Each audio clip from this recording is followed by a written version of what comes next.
গল্প গোধূলির শেষ বিকেলে তুমি আমি হৃদয়। লেখনীতে রাইহা জুবায়ের রিপ্তি। সূচনা পর্ব।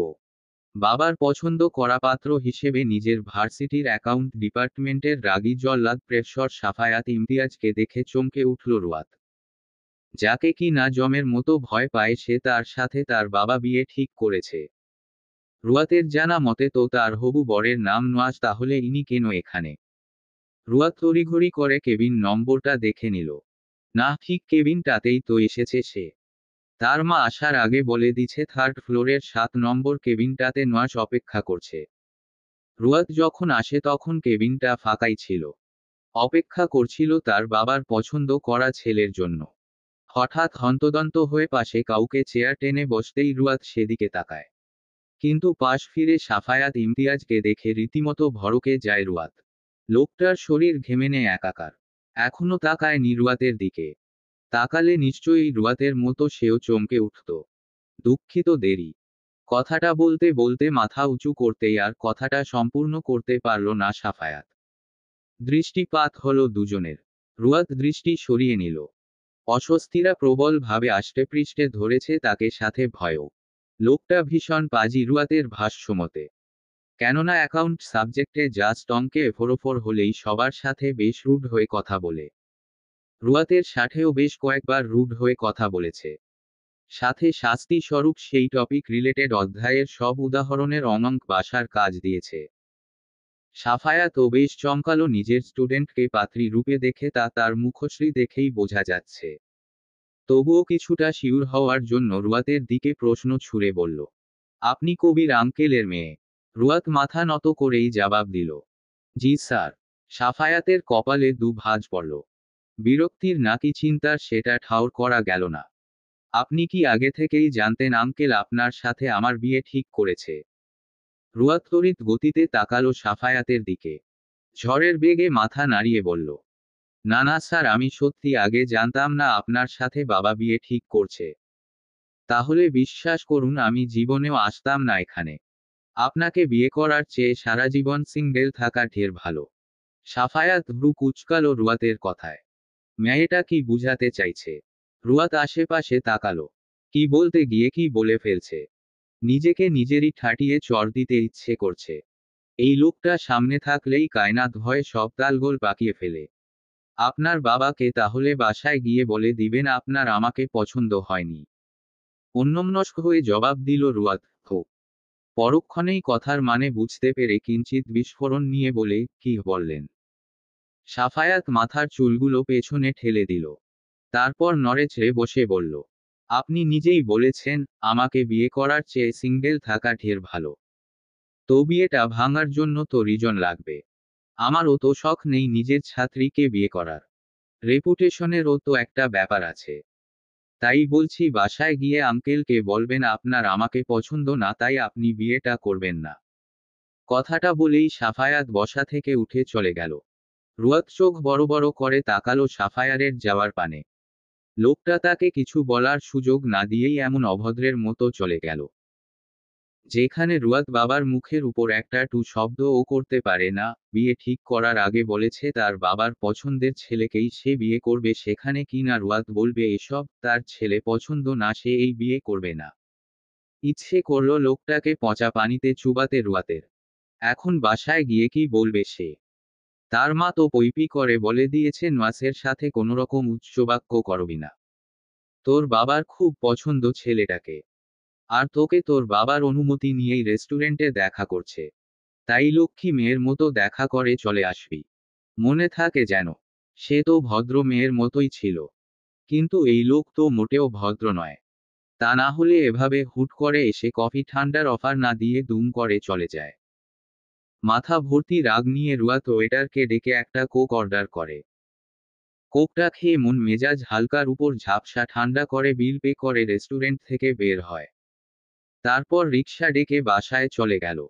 এদিকে সাফায়াত রেস্টুরেন্ট থেকে বেরিয়ে সোজা নিজের বাসায় চলে আসে। রাগে তার মাথা ফেটে যাচ্ছে।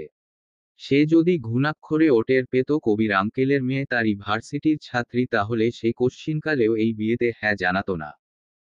শারমিন বেগম ছেলেকে এত তাড়াতাড়ি বাড়ি ফিরতে দেখে ছেলের দিকে এগিয়ে যায়।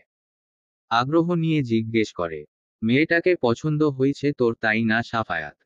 ভীষণ লক্ষ্মী একটা মেয়ে পছন্দ হয়নি তোর, এটা বললে আমি বিশ্বাসই করব না। সাফায়াত শান্ত চোখে মায়ের দিকে তাকালো। মা, এই বিয়েটা নিয়ে আর এগিও না, মানা করে দাও। শারমিন বেগম অবাক নয়নে তাকালো ছেলের পানে। মানা করে দিব মানে কি সাফায়াত? তুমি যাকে আমার জন্য সিলেক্ট করছো সে আমারই ভার্সিটির স্টুডেন্ট মা। বিষয়টা ভেবে দেখো, আমি শিক্ষক হয়ে তো আর নিজের ছাত্রীকে বিয়ে করতে পারি না। প্লিজ তুমি এই বিয়ে নিয়ে আর এগিও না। কবির ভাইয়ের মেয়ে তোর ভার্সিটিতে পড়ে। বিস্ময় নিয়ে কথাটা বলে শারমিন বেগম। সাফায়াত মাথা নেড়ে হ্যাঁ জানায়।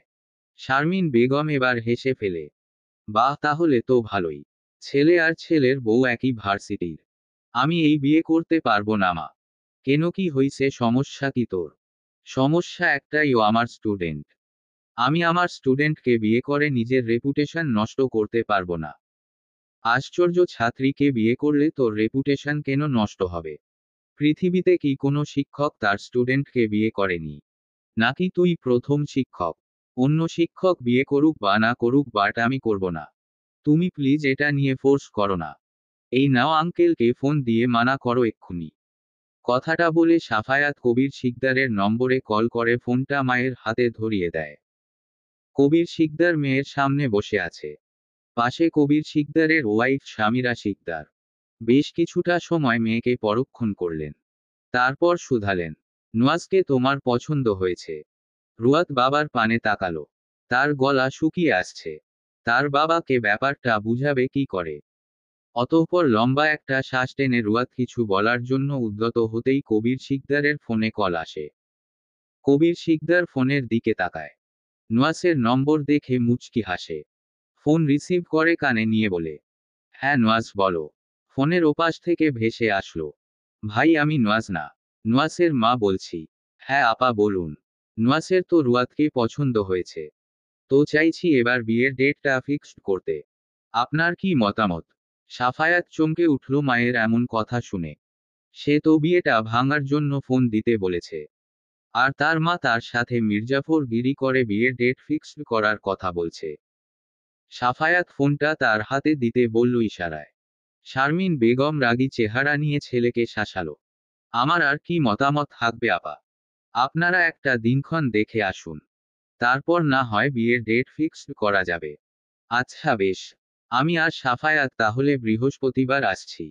আজ তো সোমবার। ঠিক আছে। শারমিন বেগম ফোন কেটে ছেলের হাতে ধরিয়ে দিলেন। সাফায়াত রাগী কণ্ঠে বলল, এটা কি করলে তুমি? তোমাকে আমি বিয়ে নিয়ে এগোতে মানা করছি, আর তুমি বিয়ের ডেট ফিক্সড করার জন্য আগাচ্ছ। শারমিন বেগম এবার কণ্ঠে রাগী ভাব এনে বলল, মেয়েটা দেখতে অসুন্দর, কালো, হাঁটতে পারে না, কানা, ল্যাংড়া, কোনটা বল? কোনোটাই না। দেখতে যথেষ্ট সুন্দরী। তাহলে তোর সমস্যা কি? সমস্যা একটাই, ও আমার ছাত্রী। এটাই সমস্যা। মেয়েটা তোর ছাত্রী না হলে বিয়েটা করে নিতি। সাফায়াত নিঃশ্বাস ছেড়ে বলে, হ্যাঁ করে নিতাম। শারমিন বেগম এবার বসা থেকে উঠে দাঁড়ালেন। বেশ, তাহলে ভার্সিটির জবটা তুই ছেড়ে দে। তাহলে রুয়াত আর তোর স্টুডেন্ট থাকবে না, আর না তুই তার টিচার থাকবি। হয় জব ছাড়বি, না হয় ওই জবে থেকেই রুয়াতকে বিয়ে করবি। তোর এই জাস্ট টিচার স্টুডেন্টের সম্পর্কের জন্য আমি বিয়েটা ভাঙতে পারবো না। মেয়েটাকে আমার ভীষণ পছন্দ হয়েছে। আমার ইচ্ছে রুয়াতকে তোর বউ করার। সে আমি যে কোনো মতেই করিয়ে ছাড়ব। এখন তুই টিচার থেকেই বিয়ে করবি নাকি জব ছেড়ে দিয়ে বিয়ে করবি সেটা তুই ভালো জানিস। বার্ড বিয়ে তোকে রুয়াতকেই করতে হবে। কথাটা বলে শারমিন বেগম চলে গেল। সাফায়াত মায়ের যাওয়ার পানে তাকিয়ে রাগে কিরমির করতে করতে নিজের রুমে ঢুকল। অসহ্যকর লাগছে এখন। কোন কুলক্ষণে সে বিয়েতে হ্যাঁ করেছিল তার জন্য এখন কপাল চাপড়াতে ইচ্ছে করছে। দুতলা বাড়ির ছাদে দোলনায় বসে আছে রুয়াত। সামনেই রুয়াতের দিকে পূর্ণ দৃষ্টি নিয়ে দাঁড়িয়ে আছে রুয়াতের বড় বোন রজনী। গ্রীষ্মের প্রচণ্ড রোদ, বাংলা বর্ষপঞ্জি অনুযায়ী প্রথম 2 মাস বৈশাখ ও জ্যৈষ্ঠ জুড়ে গ্রীষ্মকাল। এ সময় সূর্যের প্রচণ্ড তাপে উত্তপ্ত হয়ে ওঠে ভূমি। এই প্রচণ্ড রোদে রুয়াতকে ঠাই দলায় বসে থাকতে দেখে এবার অনেকটাই বিরক্ত নিয়ে রজনী শুধালো, আর কতক্ষণ এভাবে বসে থাকবি রুয়াত? শরীরের স্কিন টোন তো পাতিলের তলার মতো হয়ে যাবে। সামনেই তো বিয়ে তোর। এভাবে রোদে বসে থাকলে ট্রাস্ট মি বিয়ের দিন তোকে বাজে দেখাবে। রুয়াদ সরু চোখে তাকালো বোনের দিকে। রজনীর চোখ মুখ কুঁচকে আছে রোদের মধ্যে দাঁড়িয়ে থাকার কারণে। তোমার সমস্যা হলে তুমি রুমে চলে যাও আপু। আমি ভাবছি কিছু। কি এমন ভাবছিস রোদে বসে আমাকেও বল দেখি। শুনে কি হবে তোমার? তুমি কি পারবে আমাকে হেল্প করতে? রজনী রুয়াতের পাশে দোলনায় বসে রুয়াতকে এক হাত দিয়ে জড়িয়ে ধরে বলেই দেখ, হেল্প করলেও তো করতে পারি। রুয়াত সোজা হয়ে বসল। বেশ তো তাহলে আমাকে আমার বিয়ে ভাঙার টিপস দাও। রজনী সহসা ছেড়ে দিল রুয়াতকে। অবাকের ন্যায় বলল, কি? মাথা ঠিক আছে তর? আমার মাথা ঠিকই আছে আপু। তোমাদের মাথা ঠিক নেই। তোমরা কি করে উনার সাথে আমার বিয়ে ঠিক করতে পারো? রজনী ভ্রু কুঁচকালো। উনার সাথে মানে? তোমাকে বলেছিলাম না আমার ভার্সিটির অ্যাকাউন্ট ডিপার্টমেন্টের সাফায়াত ইমতিয়াজের কথা। হ্যাঁ, যে তোকে প্রায় একগাদা হোমওয়ার্ক দিত। ইয়েস। জানিসই কে? কেবলই তো বললাম সে কে। আমার যার সাথে বিয়ে ঠিক হয়েছে চিনিস তাকে, দেখেছিস তাকে? দেখিনি, চিনিও না। শুধু জানি বাবার কোন বন্ধুর ছেলে সে। নওয়াজ না কি যেন নাম। সাফায়াত ইমতিয়াজ নওয়াজ সে। নামটা সম্পূর্ণ মস্তিষ্কে না ঢুকিয়েই রজনী বলে উঠেও। পরক্ষণেই বিস্ময় নিয়ে বলে সাফায়াত ইমতিয়াজ নওয়াজ। রুয়াত উপর নিচ মাথা ঝাঁকায়। তো এখন কি করতে চাইছিস? রুয়াত বসা থেকে উঠে দাঁড়ালো। বিয়েটা ভাঙতে। মনে হয় না পারবি বিয়েটা ভাঙতে রুয়াত। এমনটা মনে হলো কেন? কারণ অলরেডি নওয়াজকে পছন্দ আব্বুর। সেখানে তুই গিয়ে কি বলবি বিয়ে ভাঙার জন্য? যথার্থ কারণ আছে তোর কাছে বিয়ে ভাঙার জন্য। অবশ্যই কারণ আছে আমার কাছে বিয়ে ভাঙার। কি কারণ আছে তোর কাছে? এই যে আমরা টিচার স্টুডেন্ট, এটাই কি যথেষ্ট নয় বিয়ে ভাঙার জন্য? রজনী ঠোঁট টিপে বলল, হ্যাঁ যথেষ্ট, এর থেকেও বেশি। যা বাবাকে বলে গিয়ে। হ্যাঁ এখনই যাচ্ছি। কথাটা বলে রুয়াত ছাদ থেকে নেমে গেল। সিঁড়ি দিয়ে নামতে নামতে মনে মনে সব কথার লাইনগুলো সাজিয়ে নিল। বাবাকে ঠান্ডা মস্তিষ্কে বুঝাতে হবে। কথাগুলো সাজাতে সাজাতেই কবির শিকদার এর রুমের সামনে এসে দাঁড়ায় রুয়াত। লম্বা করে আগে শ্বাস ফেলে নেয়। তারপর একটু দরজার সামনেই পায়চারি করে রুমের দরজায় কড়া নেড়ে বলে, আব্বু আছো? ভেতরে আসবো? কবির শিকদার রেডি হচ্ছিল রুমে। ছোট মেয়ের কণ্ঠ স্বর শুনে বলে, হ্যাঁ আছি। ভেতরে আসো। রুয়াত রুমের ভেতরে ঢুকলো। কবির শিকদার এর থেকে কিছুটা দূরে বিছানায় বসে রুয়াত কিছু বলবে। মেয়ের দিকে শান্ত চাহনি নিয়ে বলল কবির শিকদার। রুয়াত উপর নিচ মাথা ঝাঁকালো। বলো তাহলে কি বলতে চাও? রুয়াত তার শুকনো ঠোঁট জিহ্বা দিয়ে ভিজিয়ে নেয়। তার কণ্ঠনালী কেঁপে উঠছে। আসলে আব্বু আমি এই বিয়ে। এই নাও তোমার চা। চায়ের কাপ নিয়ে রুমে প্রবেশ করতে করতে কথাটা বলে উঠে সামিরা শিকদার।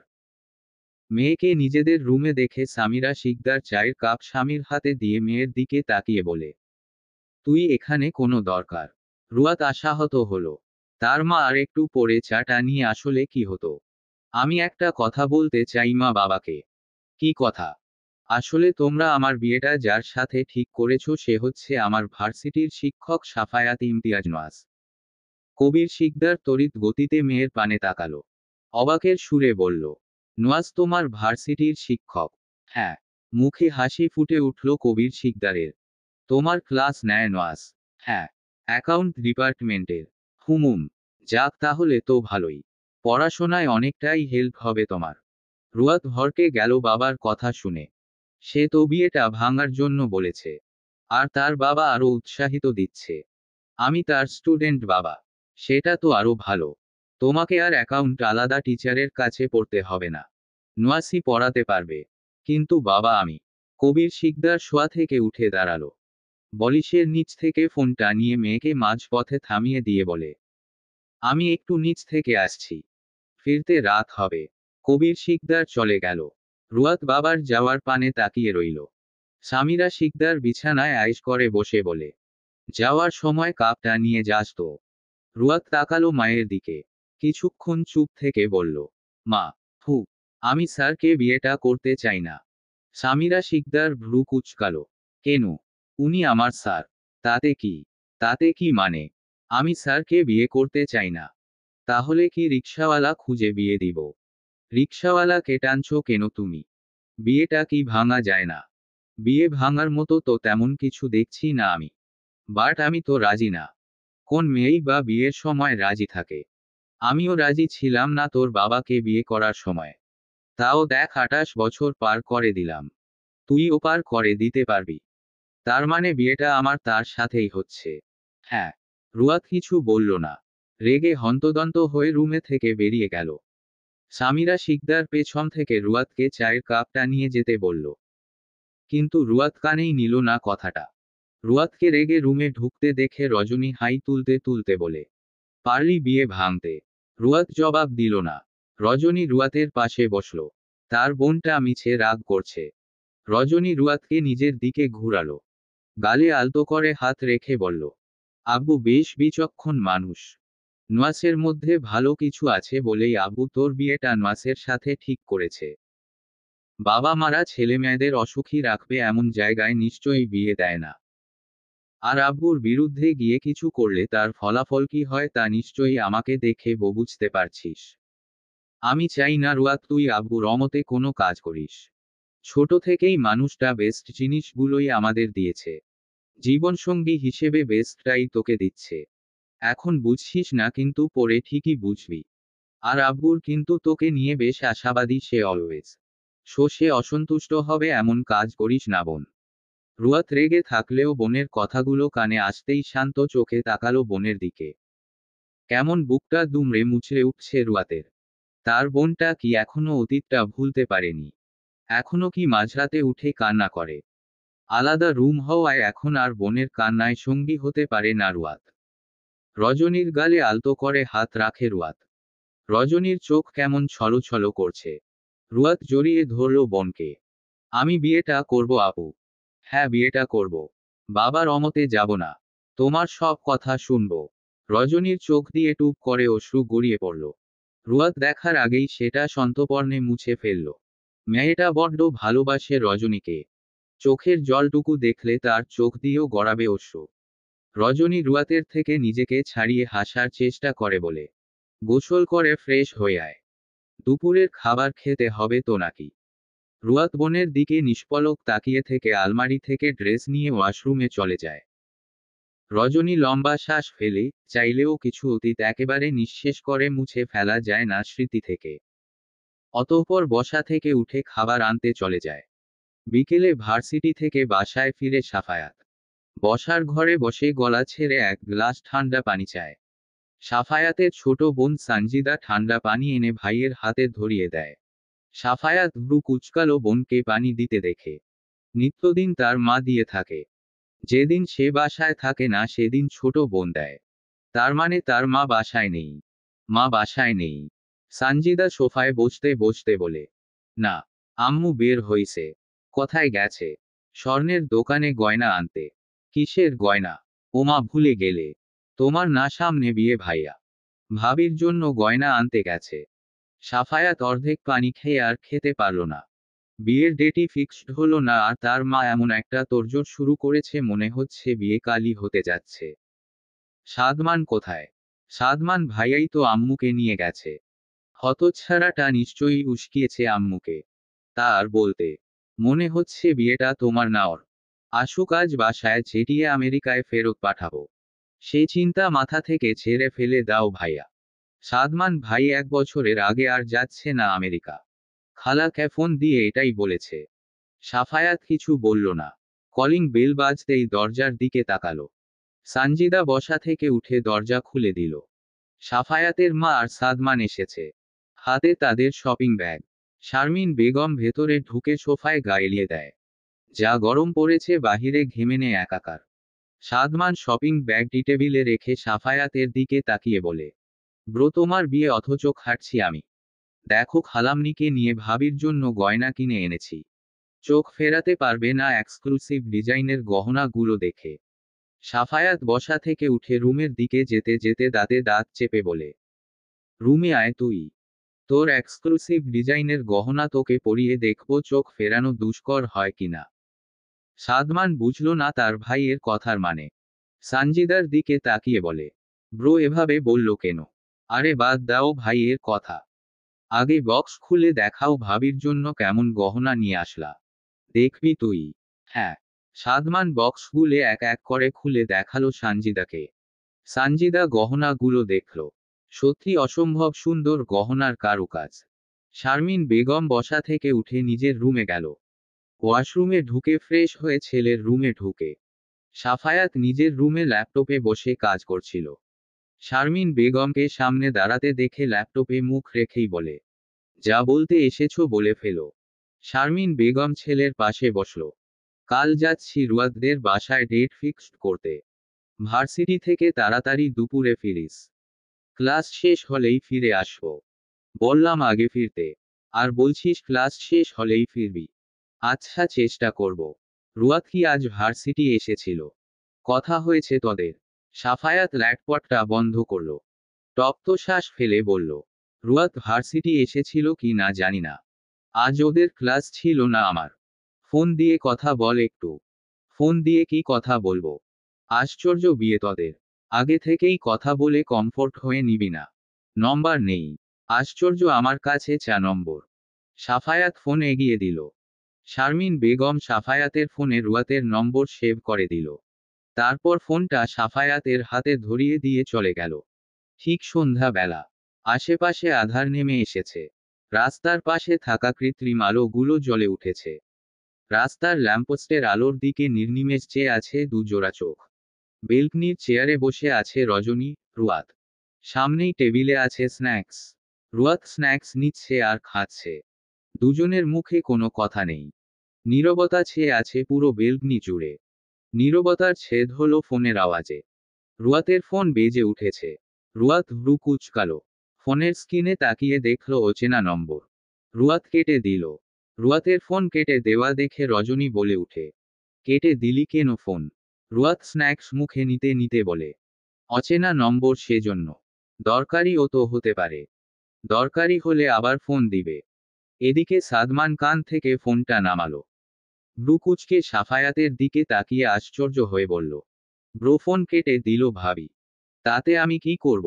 সাদমান সাফায়ত এর দিকে এগিয়ে এসে বিছানায় বসে বলে, তুমি কি করবে মানে? তোমার ফোন ধরেনি বুঝতে পারছো? আমি কি প্রাইম মিনিস্টার যে আমার ফোন তার ধরতে হবে? প্রাইম মিনিস্টার না ঠিকই, তবে লাইফ মিনিস্টার তো তুমি তার। আমার মনে হয় কি জানো? কি? ভাবি মনে হয় বুঝে ফেলছে ফোনটা তুমি না তার দেবর করছে সেজন্য কেটে দিয়েছে। তাহলে আর প্লিজ বেলেহাজের মতো ফোন দিস না অন্যের বউকে। সাদমান সহসা বসা থেকে উঠে দাঁড়ালো। অসহায় এর সহিতে বলল, আজ একটা বউ নেই বলে এভাবে অপমান করলে ব্রু। একদিন আমারও বউ হবে দেখে নিও। আচ্ছা এখন যা নিজের রুমে। আর আমাকে ঘুমাতে দে। ভাবিকে ফোন দাও। দিবনি। আমার সামনেই দাও। দেখি ধরে কি না তোমার ফোন। সাফায়াত কিছু একটা মনে করে ফোন দিল রুয়াতের নম্বরে। রুয়াত ফের একই নম্বর থেকে ফোন আসায় কিছুক্ষণ তাকিয়ে রইল ফোনের দিকে। রজনী রুয়াতের বাহুতে ধাক্কা দিয়ে বলল, রিসিভ কর। রুয়াত ফোনটা রিসিভ করে হ্যালো বলল। সাদমান হতবাক হয়ে তাকিয়ে রইল সাফায়াতের দিকে। ফিসফিস করে বলে উঠল, দিলে টান আছে দেখছি তোমাদের ব্রো। তুমি ফোন দিলে আর অমনি রিসিভ হলো। কথা বলো, আমি তাহলে আসছি। সাদমান রুম থেকে বেরিয়ে গেল। সাফায়াত ফোনটা নিয়ে বেকনিতে চলে আসলো। বেলকনির রেলিংয়ে বা হাত দিয়ে বলে, হ্যালো। ওপাশ থেকে রুয়াত বলল, কে আপনি ভাই? নম্বরটা তো চেনা লাগছে না আমার। সাফায়াত ভ্রু কুচকালো ভাই বলাতে। আমি তোমার ভাই নই ইডিওট। তাহলে কে? হবু স্বামী। রুয়াত কান থেকে ফোনটা নামালো। মুখের সামনে ধরে নম্বরটা আরেকবার দেখে নিল। আমার নম্বর কই পেলেন? খুব কঠিন কাজ নয় নিশ্চয়ই তোমার ফোন নম্বর পাওয়াটা। তা অবশ্য ঠিক। তা কোনো দরকারে ফোন দিয়েছেন? হ্যাঁ। তুমি তোমার বাবাকে বলেছো যে তুমি আমাকে বিয়ে করতে রাজি না সেটা? বলতে পারলে নিশ্চয়ই এতক্ষণে জেনে ফেলতেন বিয়েটা ভেঙে গেছে। বলতে পারোনি কেন ইডিওট? আশ্চর্য, ইডিওট বলছেন কেন আমাকে? আর আমার ঠেকা নাকি বলার? আপনি নিজেও বিয়েতে রাজি না, আপনি গিয়ে বলেন বিয়ে ভাঙার কথা। আপনার তো আবার স্টুডেন্ট বিয়ে করলে রেপুটেশন খারাপ হবে। তুমি নিজে রাজি না। তাতে কি? সব মেয়েই তো বিয়ের আগে রাজি থাকে না। বিয়ের পর ঠিকই রাজি হয়ে যায়। আমার ব্যাপারটাও ধরে নিন সেম। আপত্তি নেই আমার বিয়েতে। আপনার থেকে থাকলে প্লিজ বিয়েটা ভেঙে দিয়েন। এখন রাখি। রুয়াত সাফায়াতের মুখের উপর ফোনটা কেটে দিল। রজনী হতবিহ্বল হয়ে তাকালো রুয়াতের দিকে। এভাবে মুখের উপর কেউ ফোন কেটে দেয়? আমি দেই। এত সাহস পেলি কি করে? তুই না তাকে জমের মতো ভয় পাস? রুয়াত চোখ ছোট ছোট করে তাকিয়ে 32 দাঁত বের করে হেসে বলে, ওটা সামনাসামনি আর ক্লাসেই। এমনি ফোনের ভেতরে আমি তার 14 গোষ্ঠীও উদ্ধার করে দিতে পারবো। আমি ফোনের ভেতরে বেশ অনেকটাই সাহসী ব্রেভ গার্ল। এদিকে সাফায়াত ফোনের দিকে শক্ত মুখ করে তাকিয়ে আছে। কত বড় সাহস তার মুখের উপর ফোন কেটে দেয়? তার সাথে কি সে প্রেমের আলাপ করার জন্য ফোন দিয়েছিল? না, সাফায়াত ইমতিয়াজ নওয়াজ সেই মেয়েকে দেখে নিবে। ভার্সিটি, বাসা, রুমে, বাহিরে সব জায়গায় অতিষ্ঠ করে ছাড়বে। সকালে কোনো রকম ব্রেকফাস্ট করেই 9টার মধ্যে বাসা থেকে বের হয় রুয়াত।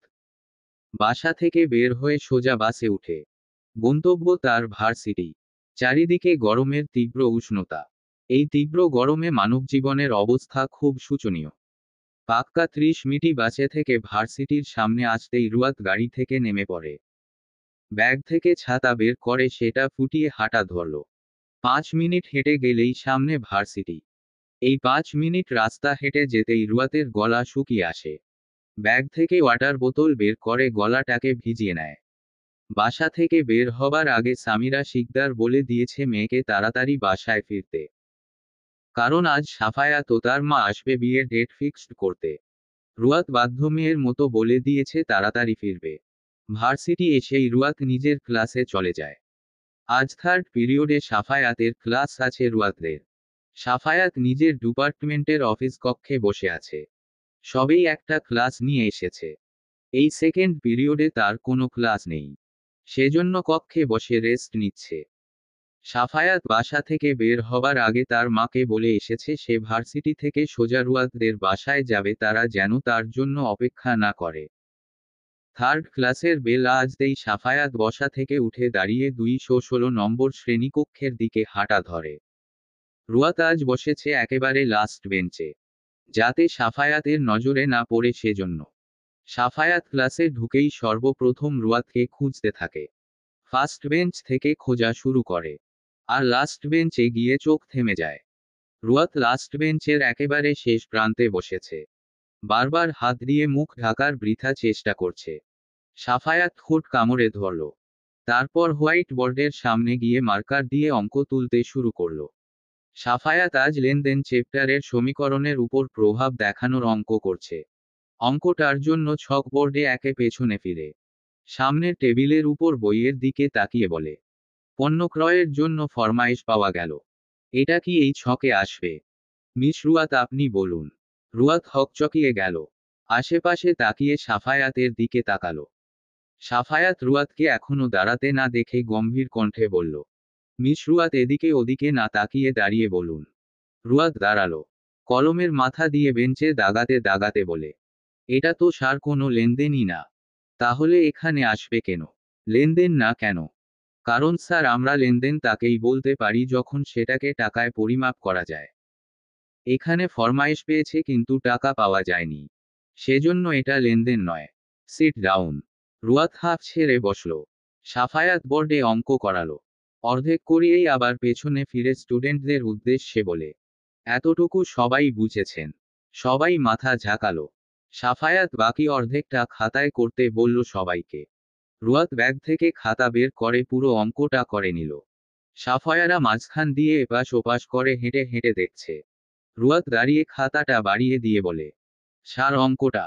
সাফায়াত রুয়াতের খাতায় থাকা অঙ্কটায় চোখ বুলালো। ঠিকই আছে, তবে হাতে নিয়ে দেখল না। হেঁটে নিজের জায়গায় চলে গেল।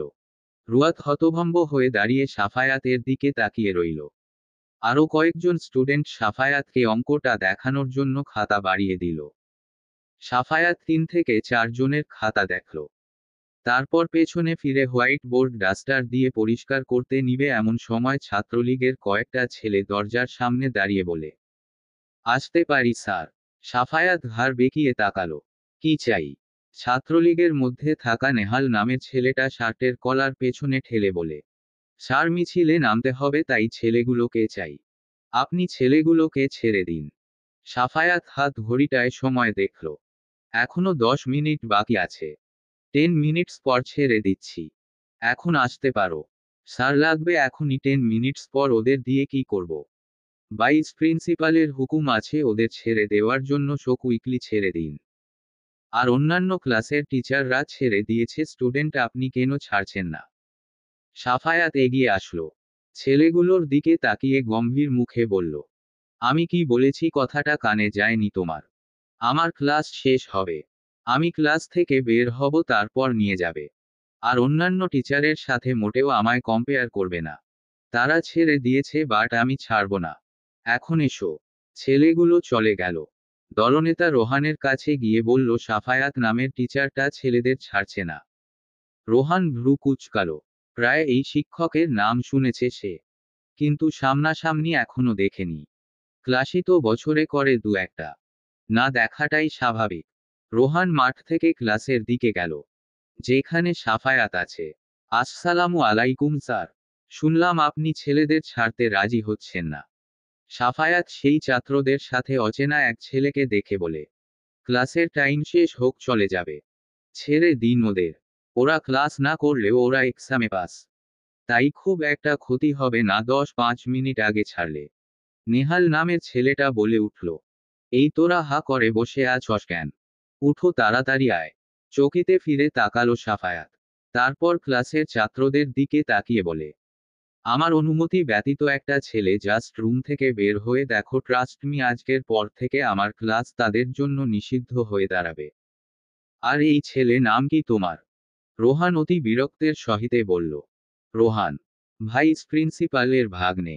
নাম জানতে চেয়েছি, তুমি কার কি লাগো সেটা না। কোন বর্ষের স্টুডেন্ট? তৃতীয় বর্ষের। কোন সেকশন? খ সেকশনের। হুদাই এত কেচাল করছেন আপনি। ছেড়ে দিন ওদের, চলে যাই। ক্লাসের বেল বেজে উঠল। সাফায়াত কিছু বলতে চেয়েও আর কিছু বলল না। বেল বেজে গেছে, এবার অন্তত নিতে দিন। সাফায়াত হু বলে চলে আসলো। রোহান বিরক্ত নিয়ে সাফায়াতের যাওয়া দেখল। রুয়াত পেছনে থেকে সব দেখল। বিরক্ত নিয়ে উঠে দাঁড়িয়ে বলল, দেখেন, মিছিল করবেন ভালো কথা। আমাদের বেহুদা ভার্সিটিতে আটকে রাখবেন না। আপনাদের এই মিছিলের চক্করে আমাদের শুধু শুধু ভার্সিটিতে থাকতে হয়। দারোয়ানকে বলে দিবেন যারা থাকতে চায় না তাদের যেন যেতে দেয়। রোহান চকিতে ঘুরল রুয়াতের কণ্ঠ শুনে। ফর্সা চেহারার অধিকারী, গোলগাল চেহারা, গোলাপি ঠোঁট, অসম্ভব এক সুন্দরী। ব্রুকুচকে জিজ্ঞেস করল, নাম কি তোমার? রুয়াত ব্যাগ কাঁধে নিয়ে বলে, নাম দিয়ে কাজ কি? যেটা বলছি সেটা যেন মনে থাকে। আদেশ করছো রোহানকে, নাকি হুকুম? যা মনে করেন সেটা। এই রোহানকে কেউ আদেশ হুকুম করে না। উল্টো সে সবাইকে আদেশ হুকুম করে। জানতে চেয়েছি আমি। নেহাল তারা দিল। রোহান ক্লাস থেকে বের হবার আগে রুয়াতকে আরেক নজর দেখে নিয়ে বের হলো। রুয়াতের আর দুটো ক্লাস বাকি আছে। ক্লাস দুটো শেষ করে মাঠে এসে দাঁড়ায়। মাঠে সব ছাত্রলীগের ছেলেপেলে। নেহাল ছেলেগুলোকে বুঝিয়ে দিচ্ছে কি করতে হবে পৌরসভায় গিয়ে। রোহান পায়ের উপর পা তুলে বসে আছে চেয়ারে।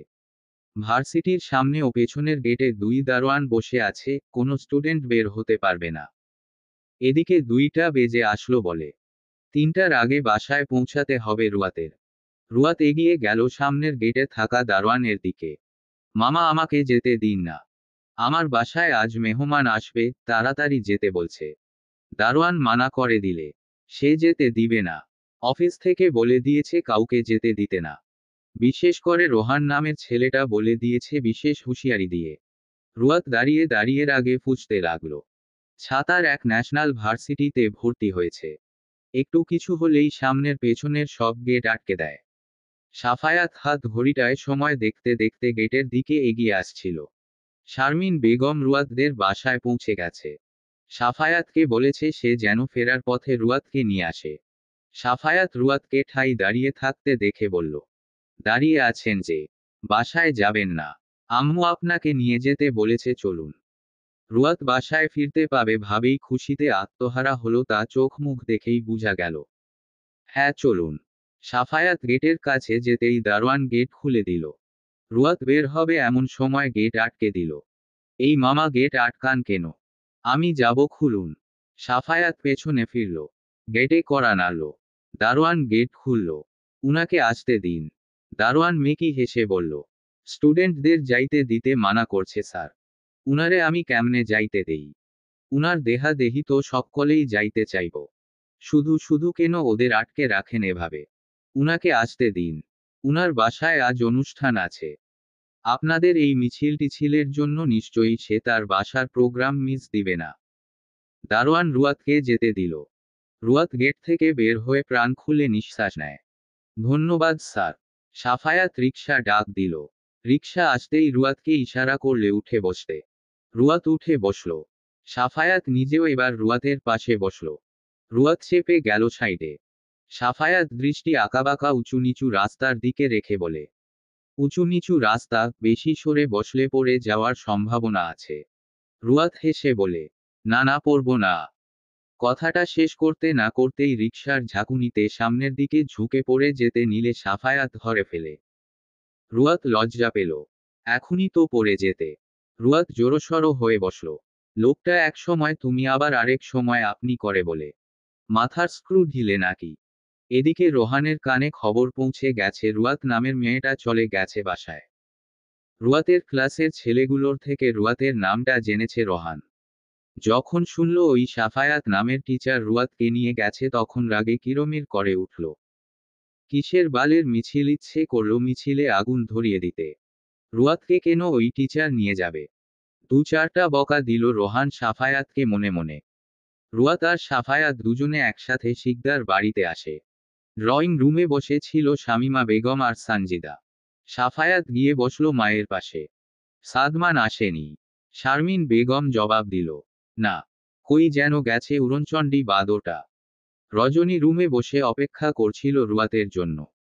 রুয়াতকে রুমে আসতে দেখে হাতে থাকা সেলোয়ার কামিজটা রুয়াতের হাতে ধরিয়ে দিয়ে বলে একেবারে গোসল সেরে জামাটা পরতে। রুয়াত বিছানায় গা এলিয়ে দিল। শরীর তার ভীষণ ক্লান্ত। রজনী রুয়াতকে টেনে উঠালো। ঠেলে ওয়াশরুমে ঢুকালো। মিনিট 20 পর রুয়াত বের হয়। রজনী রুয়াতের চুলগুলো হেয়ার ড্রায়ার দিয়ে শুকিয়ে মুখে হালকা পাউডার লাগিয়ে দেয়। তারপর মায়ের ফোনে ফোন দিয়ে বলে রুয়াতকে নিয়ে যেতে। রুয়াত বোনের দিকে তাকিয়ে বলে, তুমি যাবে না আমার সাথে? না। আশ্চর্য, যাবে না কেন? কেন যাব না এটা খুব ভালো করেই জানিস। জ্বর করবি না একদম। আমি চাই না আজকের মতো আনন্দের একটা দিনে অশান্তি হোক। রুয়াত কিছু বলতো, কিন্তু সামিরা শিকদার চলে আসায় আর কিছু বলল না। সামিরা শিকদার মেয়েকে নিয়ে চলে গেল। শারমিন বেগম আর সাফায়াতের সাথে কথা বলছে কবির শিকদার। রুয়াতকে শারমিন বেগমের সামনে বসানো হয়। শারমিন শিকদার ব্যাগ থেকে আংটি বের করে সাফায়াতের হাতে ধরিয়ে দিয়ে বলে পরিয়ে দিতে রুয়াতের হাতে। সাফায়াত আংটিটা নিয়ে হাত বাড়ায় রুয়াতের হাতটা হাতে নেওয়ার জন্য। রুয়াত বাড়িয়ে দেয়। সাফায়াত রুয়াতের হাত ধরে অনামিকা আঙুলে আংটিটা পরিয়ে দেয়। কেমন একটা অদ্ভুত শিহরণ বেয়ে গেল মেরুদণ্ড বেয়ে। সাফায়াত হাতটা ছাড়তেই রুয়াত তড়িৎ গতিতে হাতটা সরিয়ে নিয়ে আসে। কবির শিকদার আর শারমিন বেগম আলোচনা করে এক সপ্তাহ পরই বিয়ের ডেট ফিক্সড করল। আজ বৃহস্পতিবার, আগামী শুক্রবার, এর পরের শুক্রবার বিয়ে। খুব ঘরোয়াভাবেই বিয়েটা হবে। রজনী দরজার আড়াল থেকে বোনের বিয়ের ডেট ফিক্সড হওয়া কথা শুনে খুশি হলো। তার নিজের জীবনে সুখরা ধরা না দিক, কিন্তু বোনের জীবনে যেন পৃথিবীর সমস্ত সুখরা এসে ধরা দেয়। রাতের আকাশ বরাবরই আমাদের মনে এক অন্যরকম অনুভূতির সৃষ্টি করে। আমি সেই সব আকাশের কথা বলছি যেখানে রাতভর তারারা খেলা করে, জানান দেয় তাদের উপস্থিতি, ঔজ্জ্বল্য দিয়ে ভরে তোলে আমাদের হৃদয়। একরাশ সৌন্দর্য নিয়ে হাজির হয় রাতের আকাশ আমাদের চোখে। আমরা মুগ্ধ দৃষ্টিতে তাকিয়ে থাকি, বোঝার চেষ্টা করি সৌন্দর্যের গঠনটা, অতঃপর উদাস মনে ঘুরে বেড়াই তারা থেকে তারাতে। ছাদের ঠিক এক প্রান্তে উদাস ভঙ্গিতে আকাশের পানে তাকিয়ে আছে রজনী। জীবনের সাথে ঘটে যাওয়া না মেলা অঙ্কগুলো পুনরায় মিলাতে চাচ্ছে। কিন্তু না, এই অঙ্কগুলো মিলতে অক্ষম। দীর্ঘশ্বাস ফেলে চোখ বন্ধ করতেই টুপ করে চোখের কার্নিশ বেয়ে গড়িয়ে পড়ল দু ফোঁটা অশ্রু। রাত এখন 1:45 বাজে। সবাই ঘুমে বিভোর। অথচ রজনীর চোখে ঘুম নেই। 2 বছর হতে চলল সে কবে শান্তির ঘুম দিয়েছিল মনে পড়ছে না। রজনী সন্তর্পণে চোখের অশ্রুটুকু মুছে নিল। এবার রুমে ফেরা উচিত। ঘুমের মেডিসিন খেয়ে ঘুমানোর প্রস্তুতি নিতে হবে তো। ঘরে যাওয়ার জন্য পিছন ফিরতেই রজনী দেখে রুয়াত ঠিক তার সামনেই নির্নিমেষ চেয়ে আছে তার দিকে। রজনী চমকালো না, মৃদু হেসে বলল, কখন এসেছিস? বুঝতেই পারিনি। রুয়াত কয়েক কদম এগিয়ে আসলো রজনীর দিকে। শাসনের সুরে বলল, তোমাকে আমি কি বলছিলাম আপা? বলেছিলাম না রাতে ছাদে আসতে না। এখন বাজে কয়টা জানো? রুয়াতের শাসন দেখে রজনীর হাসি পেল, কিন্তু ভেতরেই দমে রাখলো হাসিটা। একটার মতো বাজে মনে হয়। ঘুম আসছিল না, সেজন্য একটু তারাদের সাথে গল্প করতে এসেছি। ঘুম কেন আসবে না? আবার মনে করছো ওসব, তাই না? রজনী হাসল, কিন্তু এই হাসির রেখায় আনন্দ নেই, আছে একরাশ চাপা তিক্ততা। রজনী রুয়াতের পাশ কাটিয়ে ছাদ থেকে নেমে যেতে যেতে বলে, রুমে গিয়েও ঘুমা। আমাকে নিয়ে অযথা চিন্তা করিস না। রজনী চলে গেল। রুয়াত ততক্ষণ তাকিয়ে রইল রজনীর পানে, যতক্ষণ রজনীকে দেখা যায়। সাফায়াত সন্ধ্যা নামার পরপরই চলে গিয়েছে শিকদার বাড়ি থেকে। রুয়াত রাতের খাবার খেয়ে ঘুমিয়েছিল না। রুমের দরজা খোলা রেখেই লাইট বন্ধ করে বিছানায় আধশোয়া হয়েছিল। যেহেতু ছাদে যেতে হলে রুয়াতের রুম ক্রস করেই যেতে হয়। রজনী ছাদে যাওয়ার সময়ই রুয়াত দেখতে পেয়েছিল তার বোন ছাদে যাচ্ছে। সেজন্য শোয়া থেকে উঠে সেও ছুটে আসে বোনের পেছনে ছাদে। রুয়াত দীর্ঘশ্বাস ফেলল। আকাশে থাকা তারাগুলোর দিকে তাকিয়ে বলল, পৃথিবী, তুমি এতটা নিষ্ঠুর কি করে হলে আমার আপার ক্ষেত্রে? সব ভালো মনের মানুষদেরই কেন তুমি এক আকাশসম কষ্ট দাও? আমার আপার কষ্ট যে আমার সহ্য হয় না। যদি ক্ষমতা থাকতো আমার, ট্রাস্ট মি, আপার জীবনের সব দুঃখ, সব তিক্ততা, গ্লানি চিরতরে মুছে ফেলে পৃথিবীর সমগ্র সুখ আনন্দ একটা র্যাপিং পেপারে মুড়ে নিয়ে আপার সামনে মেলে ধরতাম। আপার ধারে কাছে কোনো দুঃখকে আসতে দিতাম না। পৃথিবী, তুমি বড্ড বোকা। মানুষ চিনতে পারো না। অসৎ খারাপ লোকগুলোকে কি সুখীতে রাখো, আর সৎ ভালো মানুষদের অসুখে। তোমারও বিচার হওয়া উচিত ভুল মানুষকে সুখ দেওয়ার জন্য। রুয়াত পৃথিবীর উপর একরাশ বাজে অনুভূতি নিয়ে ছাদ থেকে নেমে গেল। সাফায়াত আর সাদমান দাঁড়িয়ে আছে বেকনিতে। সাফায়াতের দৃষ্টি রাস্তায় জ্বলতে থাকা ল্যাম্পপোস্টের আলোতে। সাদমানের হাতে কফির মগ। সাদমান গরম ধোয়া ওঠা কফিতে চুমুক দিয়ে বলে, ব্রো, সামনে বিয়ে তোমার। আবার কবে তোমার সাথে এভাবে রাত জেগে রাতের আকাশের মুগ্ধতা দেখব জানা নেই। সাফায়াত ঘাড় বেঁকিয়ে তাকালো সাদমানের দিকে। এমন ভাবে ছেলেটা বলছে মনে হয় সে সারাদিন বউ নিয়ে পড়ে থাকবে। হঠাৎ এ কথা বলছিস কেন? কোন কথা? এই যে রাত জাগতে পারবি না। ঠিকই তো বললাম। ভেবে দেখো, তোমার বিয়ে হয়ে গেলে কি আর তুমি বউ রেখে আমার সাথে রাত জাগবে? তখন তাড়াতাড়ি দরজা আটকিয়ে ঘুমিয়ে পড়বে। ডেকেও পাওয়া যাবে না তোমায়। সাফায়াত কান টেনে ধরল সাদমানের। হতচ্ছাড়া, তুই সব জানতা নাকি? আমি পুরুষ সেজন্য জানি। তার মানে তুই এটা করবি? বিয়ে করে বউকে রেখে ঘর থেকেও তো মনে হয় বের হবি না। ডেকে টেনেও বের করা যাবে না। সাদমান হাই তুলতে তুলতে বলে, হতেও পারে। কারণ আমি বউ পাগল পুরুষ হব। বউয়ের আঁচল ধরে থাকব। তা আছে নাকি কেউ? সাদমান একরাশ আফসোসের সহিত বলে, তোমার এই হ্যান্ডসাম ভাইটা এখনো সিঙ্গেল বললে বিশ্বাস করবে? না করার কি আছে? তুই কি হ্যান্ডসাম নাকি? সাদমান চুলগুলো পেছনে ঠেলে দিয়ে শার্টের কলার ঠিক করে অবাক হয়ে বলে, আমাকে তোমার হ্যান্ডসাম মনে হয় না। কই না তো। তোমার চোখে সমস্যা আছে ভাই, ডক্টর দেখাও। অকালে ছাত্রছাত্রীদের পড়িয়ে চোখের মাথা খেয়ে ফেলছো। সত্যি সিঙ্গেল তুই? হ্যাঁ ভাই। প্রেম করার মতো কি মেয়ে তোর কপালে জুটেনি? জুটবে না কেন? আমাকে দেখে মেয়েরা ফিদা হয়ে যায়। তার নমুনা দেখলাম। সেজন্যই সিঙ্গেল, হাহা। ব্যাপারটা সেটা না। তাহলে কি? আসলে মনের মতো মেয়ে পায়নি তোমার ভাইটা এখনো। কেমন মেয়ে চাই তোর? সাদমান আকাশের দিকে তাকালো। ইয়াবর থালার মতো চাঁদের দিকে তাকিয়ে বলল, মেয়েটা হবে শান্তশিষ্ট, নম্র, ভদ্র। মুখশ্রী জুড়ে থাকবে মায়া। তাকে প্রথম দেখেই কিছু একটা ফিল হবে মন গহীন থেকে। সে আশেপাশে থাকলে অদ্ভুত এক অনুভূতি হবে। ভালো লাগা কাজ করবে। আর তার সাথে প্রথম দেখায় আকাশ পাতাল এক করে বৃষ্টি নামুক। সাফায়াত সাদমানের মাথায় টোকা মারল। রুমে যেতে যেতে বলল, জীবনটা কোনো রূপকথার গল্প না। যে সব কল্পনার মতো হবে তা অবশ্য ঠিক, কিন্তু কল্পনা করতে ক্ষতি কি? হয়তো আমার চাওয়ার মতোই সব হবে। দোয়া করি মনের মানুষের সাথে তোর সাক্ষাৎ খুব শীঘ্রই হোক। আমিন।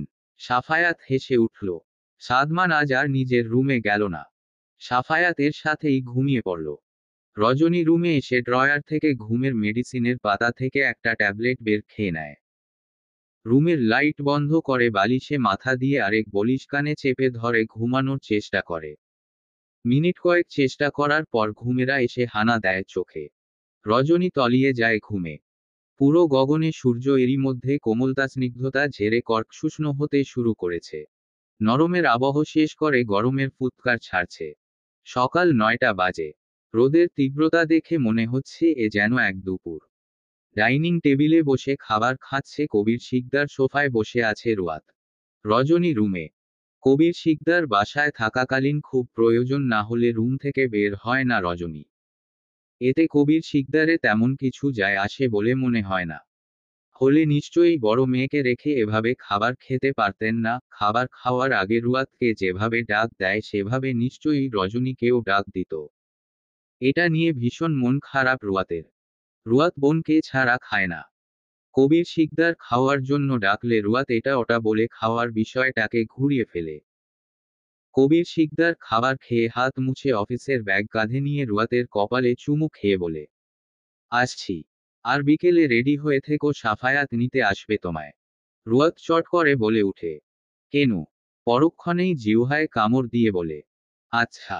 কবির শিকদার এদিক ওদিক কিছুক্ষণ তাকিয়ে চলে যায় নিজ কাজে। রুয়াত প্রতিদিন ভার্সিটি যায় না। সপ্তাহে 3 দিন যায়। একদিন পরপর রুয়াত বসা থেকে উঠে বোনের রুমে চলে যায়। রজনী তখন বিছানায় পা তুলে বসে আছে। রুয়াত রুমে ঢুকতেই রজনী বলে উঠে, আব্বু চলে গেছে। রুয়াত উপর নিচ মাথা নাড়ায়। চলো এখন খেতে। খিদে পেয়েছে নিশ্চয়ই এতক্ষণে। রজনী বসা থেকে উঠে রুয়াতের সাথে চলে গেল খেতে। সামিরা শিকদার 2 মেয়েকে খাবার বেড়ে দিয়ে নিজেও তাদের সাথে খেয়ে নিল। বিকেল। তখন বাজে আনুমানিক 4টা 15। আকাশের অবস্থা তেমন একটা সুবিধার না। কেমন মেঘলা মেঘলা করছে। রুয়াত মেজেন্টা কালারের কুর্তি পরে বিছানায় বসে আছে। সামনেই দাঁড়িয়ে আছে রজনী আর সামিরা শিকদার। রুয়াত রজনীকে ছাড়া যাবে না। এদিকে রজনী রুয়াতকে বারবার বুঝাচ্ছে সে যাবে না। বাবার কানে গেলে নিশ্চয়ই ঝামেলা হবে। তার থেকে বড় কথা ছোট বোন আর বোনের হবু স্বামীর মধ্যে সে গিয়ে কি করবে। কিন্তু রুয়াত শুনছে না। তার বোন কতটা দিন হলো বাড়ির বাহিরে যায় না। আজ যখন সুযোগ পেয়েছে সে নিয়ে যাবে তার বোনকে। সামিরা শিকদার রজনীর দিকে তাকিয়ে বলল, রুয়াতের সাথে যা। তোর বাবার কানে যাবে না। অনেক দিন হলো বাহিরে যাস না। আজ ঘুরে আয়। রজনী বিরোধিতা করল, না মা, আমি যাব না। ওদের মধ্যে আমি গিয়ে কি করব? এর চেয়ে রুমেই থাকি। দেখছিস তো তুই না গেলে ও যাবে না। সাফায়াত চলে এলো বলে। রজনী রুয়াতের দিকে তাকালো। রুয়াত হাত জোর করে বলল, প্লিজ আপা, রাজি হয়ে যা। অবশেষে রজনী রাজি হলো। রুয়াত খুশিতে জড়িয়ে ধরল বোনকে। তারপর আলমারি থেকে মিষ্টি কালারের সেলোয়ার কামিজ এনে বলে চটপট রেডি হতে। রজনী সেলোয়ার কামিজ নিয়ে ওয়াশরুমে গিয়ে পাল্টে আসে। তারপর চুলগুলোকে হাত খোপা করে বলে, চল। রুয়াত তাকালো বোনের দিকে। মুখে কোনো প্রসাধনী নেই, চোখে কোনো কাজল নেই, ঠোঁটে কোনো লিপস্টিক নেই। মুখ জুড়ে শুভ্রতারা ছেয়ে আছে। রুয়াত চুমু খেলো বোনের গালে। আমার আপাই বেস্ট। রজনী রুয়াতের মাথায় চুমু খেলো। চল এবার। রুয়াত মাথা নাড়িয়ে রজনীর হাত ধরে বেরিয়ে নিচে আসলো। তারপর সাফায়াতের নম্বরে কল লাগালো। সাফায়াত সবেই ভার্সিটি থেকে বের হয়েছে। রুয়াতের ফোন কল পেয়ে ফোনটা রিসিভ করে বলে, ভার্সিটি কেবল শেষ হলো। ওয়েট করুন, আমি আসছি। কেটে দিল সাফায়াত ফোন। পার্কিং থেকে গাড়িটা নিয়ে রুয়াতদের বাসার দিকে চলে গেল। রুয়াত আর রজনী বাড়ির সামনে দাঁড়িয়ে আছে। সাফায়াত চলে আসলো মিনিট 20-এর মধ্যে। গাড়ির জানালা দিয়ে দেখল রুয়াতের পাশে রুয়াতের মা ব্যতীত ও আরেকটা মেয়ে দাঁড়িয়ে আছে। সাফায়াত গাড়ি থেকে বের হয়ে সালাম দিল সামিরা শিকদার ক। সামিরা শিকদার বলল, সাবধানে যাবে সাফায়াত মেয়ে দুটোকে নিয়ে। আবার সাবধানে দিয়ে যাবে। সাফায়াত বুঝল এটা তাহলে তার সেই বড় মেয়ে, যার সম্বন্ধে কিছু কথা সে শুনেছে। চিন্তা করবেন না আন্টি, যেভাবে নিয়ে যাচ্ছি সেভাবেই দিয়ে যাব। সামিরা শিকদার মুচকি হেসে দু মেয়েকে ইশারা করল গাড়িতে গিয়ে বসতে। রুয়াত রজনীর হাত ধরেই পেছনের সিটে বসল। রজনী রুয়াতকে বলল সামনে গিয়ে বসতে, কিন্তু রুয়াত শুনল না। সাফায়াত ভ্রু কুচকালো রুয়াতকে পেছনে বসতে দেখে। বলতেও পারছে না সামনে এসে বসতে। সামনে কেউ না বসলে তাকে ড্রাইভার মনে হবে। সাফায়াত গাড়িতে উঠে গাড়ি স্টার্ট দিতেই ফোন বেজে উঠে। সাদমান কল করেছে। সাফায়াত ব্লুটুথ কানেক্ট করে কানে নিল। কই তুমি ব্রো? গাড়িতে। গাড়িতে কি করো? তোর মাথা করছি গাধা। কিসের জন্য ফোন দিয়েছিস বল? আজ না ভাবিকে নিয়ে বেরোনোর কথা তোমার? হ্যাঁ।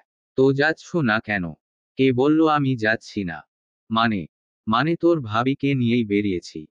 ও শিট, আমাকে না নিয়েই চলে গেলে। লোকেশন সেন্ড করো, আম কামিং। রমনায় চলে আয়। বাই। সাফায়াত ফোন কেটে দিল। লুকিং গ্লাসে তাকাতেই দেখল রুয়াত বোনের কাঁধে মাথা দিয়ে চোখ বন্ধ করে আছে। আর রজনীর দৃষ্টি বাহিরে থাকা প্রকৃতির দিকে। রমনা পার্কের ঠিক মাঝখানটায় দাঁড়িয়ে আছে সাফায়াত, রুয়াত, রজনী।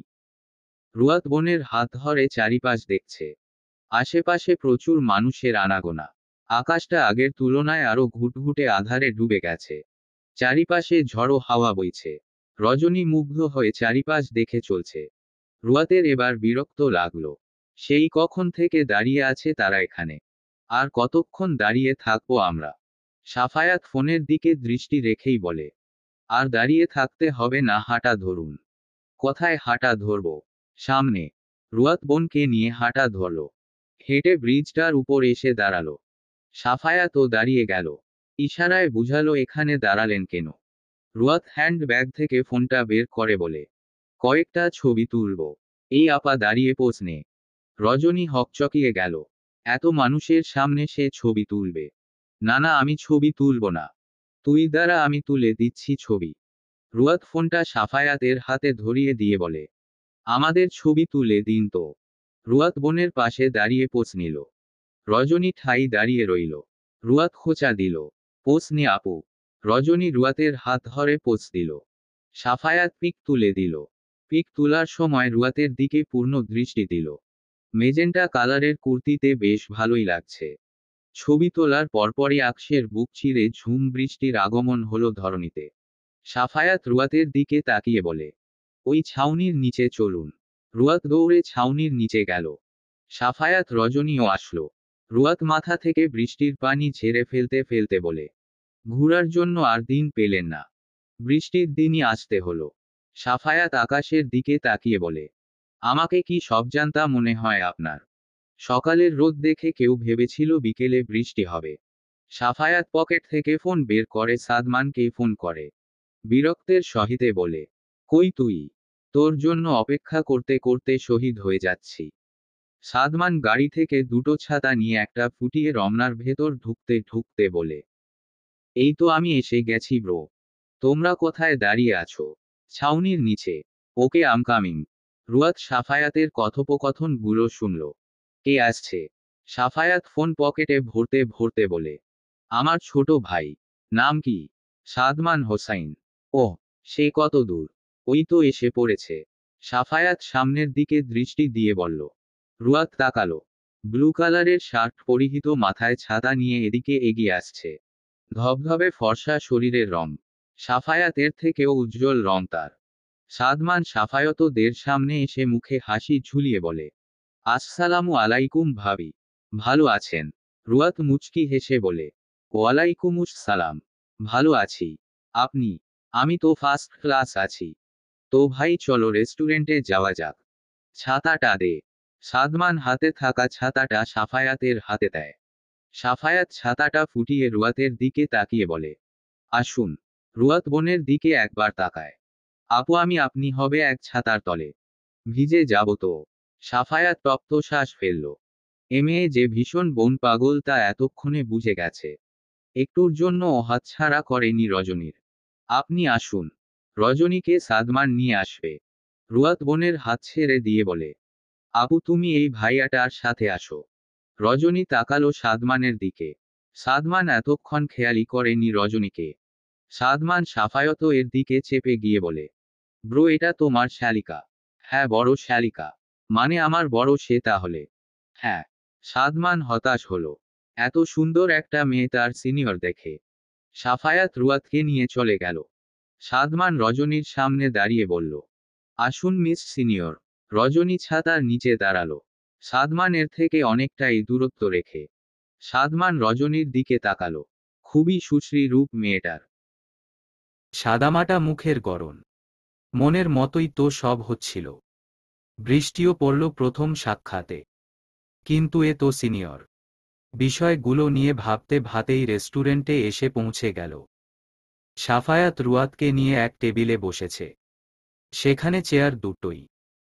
সাফায়াত সাদমানকে টেক্সট করে বলল রজনীকে নিয়ে আলাদা বসতে। সাদমান রেস্টুরেন্টের ভেতরে এসে একটা ফাঁকা চেয়ারে বসে রজনীকে বলল, মিস সিনিয়র এখানে বসুন।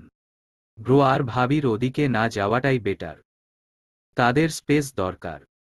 রজনীও বুঝল বিষয়টা, সেজন্য সাদমানের সামনে চেয়ার টেনে বসল। সাদমান মেনু কার্ড দেখে বলে, কি খাবেন সিনিয়র? রজনী বিরক্ত লাগছে এই ডাকটা। সাদমান এর দিকে বিরক্ত নিয়ে তাকিয়ে বলে, আমি যেহেতু আপনার সিনিয়র তাই সিনিয়র না ডেকে আপু বলে ডাকুন। শুনতে ভালো দেখাবে। সাদমান তড়িৎ গতিতে রজনীর পানে তাকিয়ে অবাক কণ্ঠে বলল, আপু ডাক আমি? Impossible miss senior. আপনাকে আপু ডাকটা হজম হবে না আমার। Miss সিনিয়রই best. রজনী কথা বাড়াল না। সে চাইছে যত তাড়াতাড়ি সম্ভব বাসায় ফিরতে। কি খাবেন বললেন না তো? যা ইচ্ছে হয় অর্ডার দিন। সাদমান ওয়েটারকে ডেকে বার্গার আর কোক অর্ডার দিল। রুয়াত বোনকে সাদমান এর সাথে বসতে দেখে নিশ্চিন্ত হয়। সাফায়াত চিকেন তন্দুরি আর বার্গার অর্ডার দিছে। ওয়েটার এসে খাবার দিয়ে গেলে সাফায়াত রুয়াতকে বলে, খাওয়া শুরু করুন। রুয়াত চিকেন তন্দুরি খাওয়া শুরু করল। আমাদের বিয়েটা কিন্তু হচ্ছে রুয়াত। জানি। এখনো কোনো অমত আছে আপনার? না। মন থেকেই করছেন বিয়ে? না মস্তিষ্ক থেকে বিয়েটা করছি। মানে? মানেটা সিম্পল। মন থেকে বিয়ে করলে মুখে আমার লাজুক হাসি থাকত। কিন্তু আমার মুখে কোনো লাজুক হাসি দেখেছেন? হ্যাঁ দেখেছিলাম সেদিন। কোনো দিন? যদিন রিকশা থেকে পড়ে যেতে নিয়েছিলেন। রুয়াতের মুখ চুপসে গেল। এ লোক এখনো মনে রেখেছে ওটা। আবার শরমও দিচ্ছে। সাফায়াত বাঁকা হাসল রুয়াতকে চুপ হতে দেখে। মনে মনে বলল, আপনি ঠেস দিয়ে কথা বলতে জানলে আমিও কম জানি না মিস রুয়াত। বিয়েটা যেহেতু হচ্ছেই তাই নিজেকে অত ভদ্র আপনার সামনে রেখে লাভ নেই। ক্রমশ বেরিয়ে আসবে। এদিকে সাদমান খাচ্ছে আর রজনীকে আর চোখে দেখছে। রজনী বেশ বুঝতে পারছে কিন্তু বলছে না কিছু। সাদমান বার্গারে কামড় দিয়ে কোল্ড ড্রিঙ্কসের গ্লাসটা হাতে নিয়ে বলে, মিস সিনিয়র আপনি কি ম্যারিড? রজনী থমকে গেল কথাটা শুনে। হাতে থাকা বার্গারটা প্লেটে আকস্মিক পড়ে গেল। আশেপাশে তাকালো। পাশ থেকে টিস্যু নিয়ে হাত মুছে বলল, নোনা আমি ম্যারিড না। সাদমানের মুখে অজান্তেই হাসি ফুটল। পড়াশোনা করছেন এখনো? না। শেষ পড়াশোনা? না। সাদমান অবাক হল। তাহলে করেনটা কি আপনি? জব করেন? রজনী বিরক্ত নিয়ে বলল, না। আমি বাসাতেই থাকি। সাদমানের কৌতূহল হচ্ছে রজনীকে নিয়ে। রজনী কি রুয়াতের আপন বোন নাকি কাজিন? রজনী রুয়াতকে মেসেজ দিল, আমি বাসায় যাব রুয়াত। ভালো লাগছে না। রুয়াত মেসেজটা পড়েই বসা থেকে উঠল। সাফায়াত আকস্মিক রুয়াতের উঠে দাঁড়ানো দেখে রুয়াতের মুখের দিকে তাকাতেই রুয়াত বলে, বাসায় ফেরা উচিত আমাদের।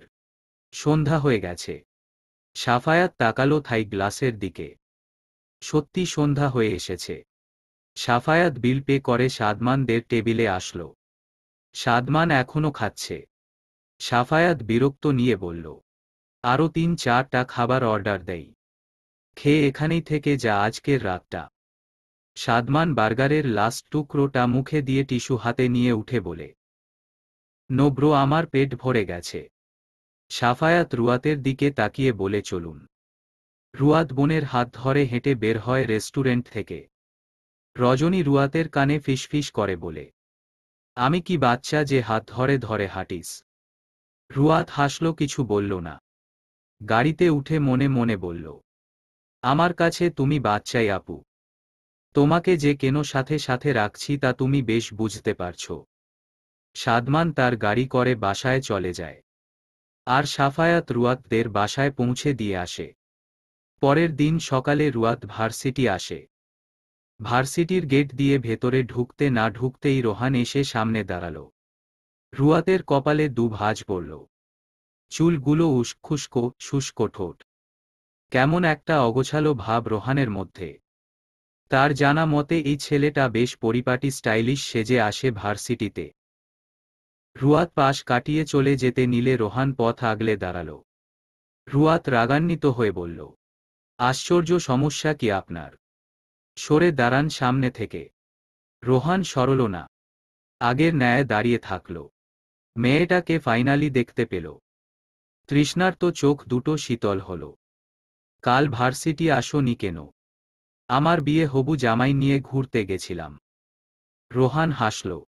রুয়াত সত্যিটাই বলল। কিন্তু রোহান ফান হিসেবে ধরে নিল। নেক্সট টাইম থেকে ভার্সিটি মিস দিবা না। প্রতিদিন আসবে। আপনার কথা মতো চলতে হবে নাকি আমার? সব না কিছুটা। সরুন সামনে থেকে। রোহান সরে দাঁড়ালে। নাও সরে দাঁড়ালাম, ক্লাসে যাও, আর কোনো ছেলে ফ্রেন্ডের সাথে মিশবে না। তো আপনি কি মেয়ে? Shut up. আমি মেয়ে হতে যাব কেন? আমি ছেলেই। তো আপনি কেন কথা বলছেন আমার সাথে? আমার বিষয় আলাদা, তা শোনো কি বলছি। তোমার ফেসবুক অ্যাকাউন্টে রিকোয়েস্ট পাঠিয়েছি, অ্যাকসেপ্ট করোনি কেন? রুয়াত চলে যেতে যেতে বলে, সরি, অপরিচিত মানুষদের লিস্টে অ্যাড করি না। রোহান রুয়াতের চলে যাওয়ার পানে তাকিয়ে মাথা চুলকে হাসল।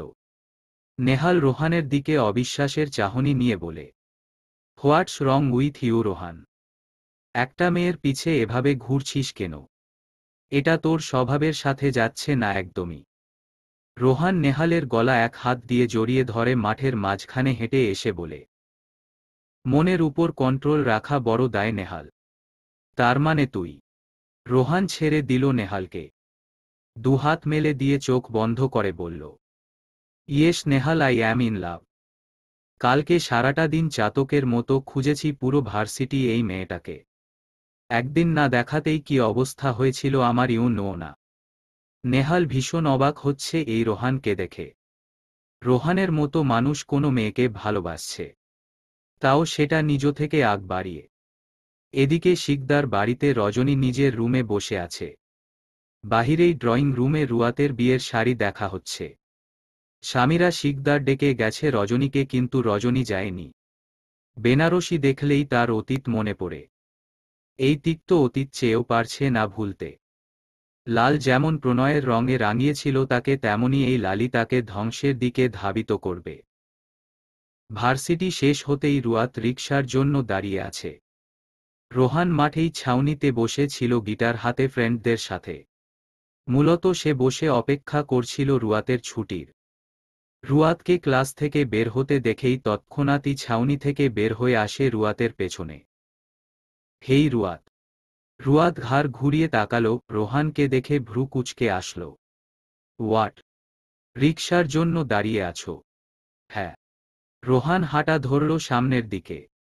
মিনিট পাঁচেকের মধ্যে একটা রিকশা নিয়ে ফিরল।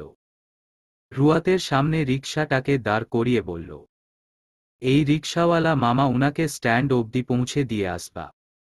এমনিতেই রুয়াতের তাড়াতাড়ি বাসায় ফিরতে হবে, সেজন্য রোহানের আনা রিকশাতে উঠে চলে গেল।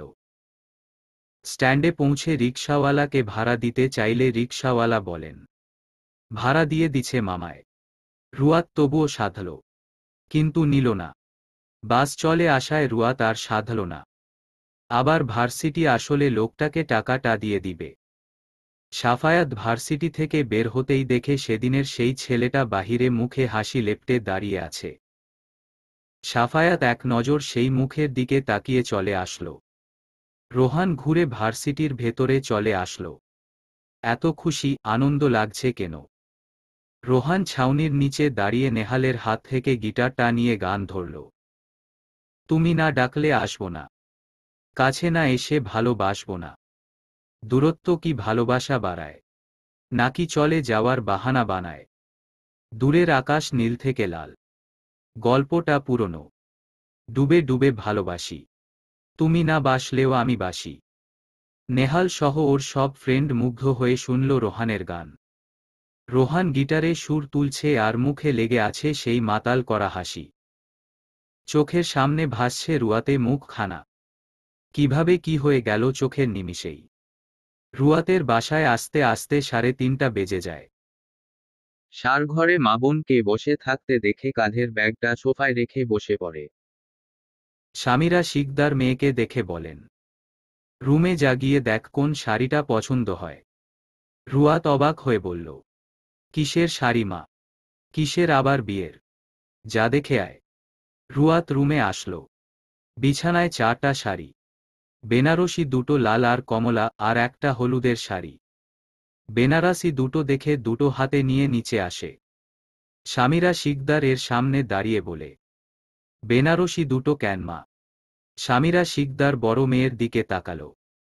রজনী অন্য দিকে তাকিয়ে আছে। স্বামীরা শিকদার ছোট মেয়েকে টেনে সাইডে নিয়ে যায়। যে কোনো একটা পছন্দ কর, সেখানে 2টো থাকুক আর 3টে। রুয়াত লাল বেনারসিটা পছন্দ করল, ওটা হাতে নিয়ে ফের রুমে আসলো। স্বামীরা শিকদার কমলা রঙের বেনারসিটা নিয়ে নিজের রুমে রেখে আসলেন।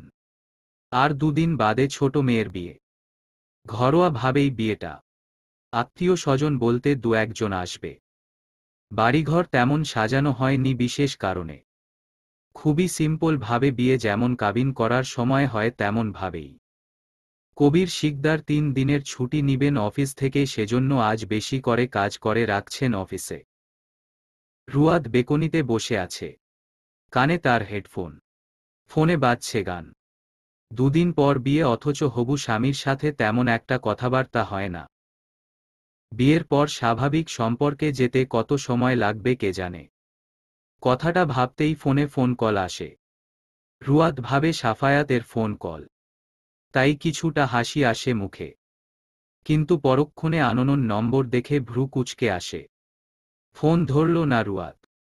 কেটে গেল ফোন। রুয়াত রেলিংয়ের উপর 2 হাত দিয়ে মাথা ঠেকিয়ে দেয়। আবার ফোন বেজে উঠে। রুয়াত এবার রিসিভ করে। হ্যালো রুয়াত। রুয়াত ভ্রু কুঁচকায়। কে? ফোনের ওপাশ থেকে রোহান বলে, আমি রোহান। রুয়াত বসা থেকে উঠে দাঁড়ায়।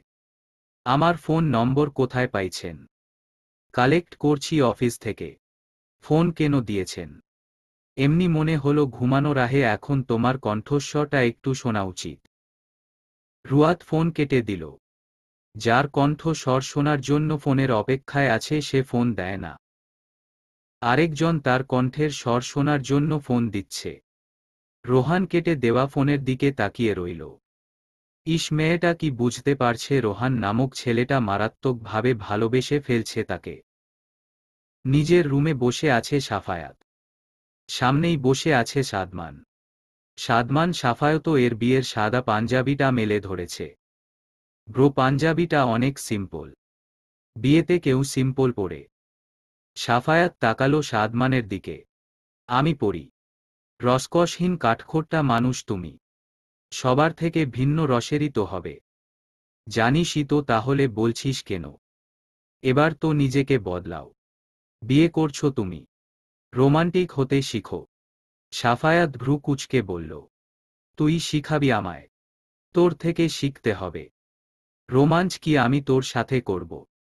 আরে কি যে বলো না ব্রো। আমি কেন শিখাবো? আর আমি কি গে নাকি? তাহলে রোমান্টিক হতে তুই কেন বলছিস? বলবে আমার বউ তোর ভাবি। আমার ভুল হয়ে গেছে তোমাকে বলা। আমাকে ক্ষমা করে দাও প্লিজ। 2 হাত জোর করে বলল সাদমান। সাফায়াত ল্যাপটপটা কোল থেকে নামিয়ে হাত ঘড়িতে সময় দেখে বলে, আমার রুম থেকে যা এখন। আর আমার বিয়ের পরপরই আমেরিকা ব্যাক করবি। সাদমান বসা থেকে উঠে বলে, নো ওয়ে ব্রো। আমি বিয়ে না করে আমেরিকা ব্যাক করছি না। সোজা বউ নিয়ে চলে যাব। তোর মতো বেকার ছেলের কাছে কোন মেয়ের বাবা তার মেয়েকে দিবে শুনি? মেয়ে যদি একান্ত নাই দেয় কোনো মেয়ের বাবা তোমার শালিকাকে নিয়ে আসব। সাফায়াত সাদমানকে রুমে থেকে ঠেলে বের করতে করতে বলে, আমি জেনে শুনে আমার শালিকার জীবন নষ্ট করব না তোর মতো বেকারের হাতে তুলে দিয়ে। সাদমান দরজায় এক হাত দিয়ে বলে, অপমান করলে ব্রো আমায়। হ্যাঁ করলাম। সময় আমারও আসবে। আমিও চাই তোর সময় আসুক অতি শীঘ্র আমেরিকা যাওয়ার। সাদমান মুখ বেঁকিয়ে চলে গেল। সাফায়াত দরজা আটকে লাইট নিভিয়ে শুয়ে পড়ল বিছানায়। পরের দিন শেষ বিকালের দিকে ঝুম বৃষ্টির আবির্ভাব হল। আত্মীয়রা বলতে রুয়াতের ফুপি এসেছে তার ছেলেকে নিয়ে। ছেলের বয়স 10 বছর। আর কোনো আত্মীয় আসেনি। কাল গায়ে হলুদ রুয়াতের। আজ এমন বৃষ্টিতে ভীষণ বিরক্ত শিকদার বাড়ির মানুষ। রুয়াত আর রজনী জানালার সামনে দাঁড়িয়ে বৃষ্টি দেখছে। রুয়াতের ডান হাত বাড়িয়ে দিয়েছে বৃষ্টির পানিগুলোকে ছুঁয়ে দেওয়ার জন্য। রজনী নির্নিমেষ তাকিয়ে আছে বৃষ্টির দিকে। এমনই এক ঝুম বৃষ্টির দিনেই তো সেই প্রিয় মানুষটার সাথে দেখা হয়েছিল রজনীর। আচ্ছা, অপ্রিয় ঘৃণিতর তালিকায় থাকা মানুষটা কেমন আছে? যার জন্য রজনীকে ছেড়ে দিয়েছিল তাকে কি পেয়েছে সে? একটা বারও সে রজনীর দিকটা ভেবে দেখল না। সে বুঝল না রজনীর মনের ব্যথা। আজও সে গুমরে মরে। সত্যিটা মেনে নিতেই পারে না। এই অপূর্ণতার জীবনকে সে ঘৃণা করতে শুরু করেছে। কি এমন ক্ষতি তো স্রষ্টার তাকে পূর্ণতার চাদরে মুড়িয়ে দিলে? ভালোই তো বেসেছিল নৌফিলকে। পরিবারের বিরুদ্ধে গিয়ে ওই মানুষটার হাত ধরেছিল। আর সে কি করল? মাঝ রাস্তায় এসে হাতটা ছেড়ে দিল। বুকটা কি একটুর জন্য ও কাঁপেনি সেদিন নৌফিলের? পুরুষ মানুষের ভালোবাসা বুঝি এমনই হয়। তার করা সেদিনের একটা ভুলের জন্য যে রজনী আজও সাফার করছে মারাত্মকভাবে সেটা কি নৌফিল জানে? এই সাফারের শেষটা কোথায় কে জানে? সুস্থ স্বাভাবিক একটা মানুষকে নৌফিল অসুস্থ বানিয়ে ছাড়ল। রুয়াত জানালা হুট করে নিচের দিকে তাকাতেই থমকে যায়। রোহান দাঁড়িয়ে আছে ঠিক তার বাসার নিচে। দৃষ্টি রুয়াতের রুমের জানালার দিকে। রুয়াত তড়িঘড়ি করে জানালা বন্ধ করে দিল। রজনীর হাত টেনে বিছানায় বসল। রুয়াতের অস্বাভাবিক কর্মকাণ্ড দেখে রজনী কপালে সূক্ষ্ম দুভাঁজ পড়ল। কি হয়েছে তোর? মনে হলো কাউকে নিচে দেখে চোরের মতো টেনে নিয়ে আসলি। রুয়াত হাসার চেষ্টা করে বলে, না না তেমন কিছু না। বৃষ্টি আর ভালো লাগছে না সেজন্য। ওহ আচ্ছা। হুম। রোহানের উপর জাস্ট বিরক্ত হচ্ছে রুয়াত। রোহান রুয়াতের বাসার নিচে ছাতা মাথায় করে দাঁড়িয়ে আছে। রুয়াতকে আজ ভার্সিটিতে দেখতে না পেয়ে রুয়াতের ক্লাস ফ্রেন্ডের থেকে রুয়াতের বাসার অ্যাড্রেস নিয়ে এক নজর দেখার জন্য চলে আসে। রুয়াতকে জানালার বাহিরে হাত বের করে বৃষ্টির পানি ছুঁতে দেখে মুগ্ধ হয়ে তাকিয়ে ছিল রুয়াতের দিকে। কি এমন আছে এই মেয়ের মধ্যে যে তাকে এত টানে? ভার্সিটির মাঠে কৃষ্ণচূড়া গাছের নিচে চেয়ারে বসে আছে নেহাল, রোহান আর কিছু ছেলেপেলে। নেহাল ফোন স্ক্রোল করছে আর রোহান কৃষ্ণচূড়া গাছে থাকা লাল টকটকে ফুলের দিকে তাকিয়ে আছে। নেহালের ফোন বেজে উঠল। ফোনের উপর নীতি নামটা দেখে মৃদু হেসে উঠল নেহাল। রিসিভ করে কানে নিল। ওপাশ থেকে নীতি বলে উঠল, হ্যালো ভাইয়া, আমি ট্রেনে উঠে গেছি। তুমি ঠিক টাইমে কিন্তু স্টেশনে থেকো। নেহাল উত্তর দিল, চিন্তা করিস না। ট্রেন থামার আগেই আমি স্টেশনে এসে দাঁড়িয়ে থাকব। নিশ্চিন্তে আয়। নেহাল ফোন কেটে দিল। রোহানের দিকে তাকিয়ে বলল, আমি আসছি রোহান। পরে দেখা হবে। রোহান ভ্রু কুঁচকাল। কই যাস তুই? নীতিকে আনতে। নীতি নামটা শুনেই বিরক্তিতে চোখ মুখ কুঁচকে আসল রোহানের। মেয়েটা আবার আসছে এই শহরে। জ্বালিয়ে ছাড়বে যে রোহানকে। চট্টগ্রামের সভায় কি তাহলে যাবি না আজ রাতে? নাকি একাই চলে যাব আমি? না না, যাব তো তোর সঙ্গে। একদম রেডি হয়ে আসব তোর বাড়ির সামনে। 3 দিনের ব্যাপার তো। হুমম। আর শোন একটা কথা। হুমম বল। তোর বোন কয়দিন থাকবে এই শহরে? একেবারে চলে আসছে। রোহান বসা থেকে উঠে দাঁড়াল। খবরদার ভুলেও পার্মানেন্ট নীতিকে এই শহরে রাখবি না। আমাকে বিরক্ত করে শেষ করে দিবে। ওর প্যারা আমি নিতে চাই না। প্লিজ বোঝ আমার দিকটা। নেহাল মুচকি হাসল। মাসখানেক থাকবে। তারপর আবার হোস্টেলে চলে যাবে। মাসখানেক সহ্য করে নি আর। বিয়ে দিয়ে পার্মানেন্ট এই শহর থেকে বিদায় কর নীতিকে। যা জ্বালানোর জামাইকে গিয়ে জ্বালাক। আমি রিলিফ থাকতে চাই। বিচ্ছু একটা মেয়ে। তোর আর নীতির মাঝে আকাশ পাতাল তফাত। আন্টি নিশ্চয়ই নীতিকে কোনো ব্রিজের নিচ থেকে কুড়িয়ে এনেছে। নেহাল আর কথা বাড়াল না।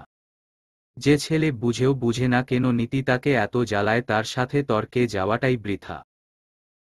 নেহাল চলে গেল স্টেশনের দিকে নিজের ছোট বোন নীতিকে আনতে। রোহান নিজেও বাসার দিকে হাঁটা ধরল। আজ রাতে চট্টগ্রাম যেতে হবে 3 দিনের জন্য। ছাত্রলীগের এক সভায় তার উপস্থিত থাকতে হবে। যাওয়ার আগে অবশ্যই রুয়াতের কণ্ঠস্বরটা শুনে যাবে। নিয়ম মেনে আজ শিকদার বাড়িতে রুয়াতের গায়ে হলুদের অনুষ্ঠান করা হয়েছে। বাড়ির বাহিরে কোনো রংবেরঙের আলোর ছিটে ফোঁটাও নেই। বাড়ির ভেতরটা হালকা পাতলা সাজানো হয়েছে।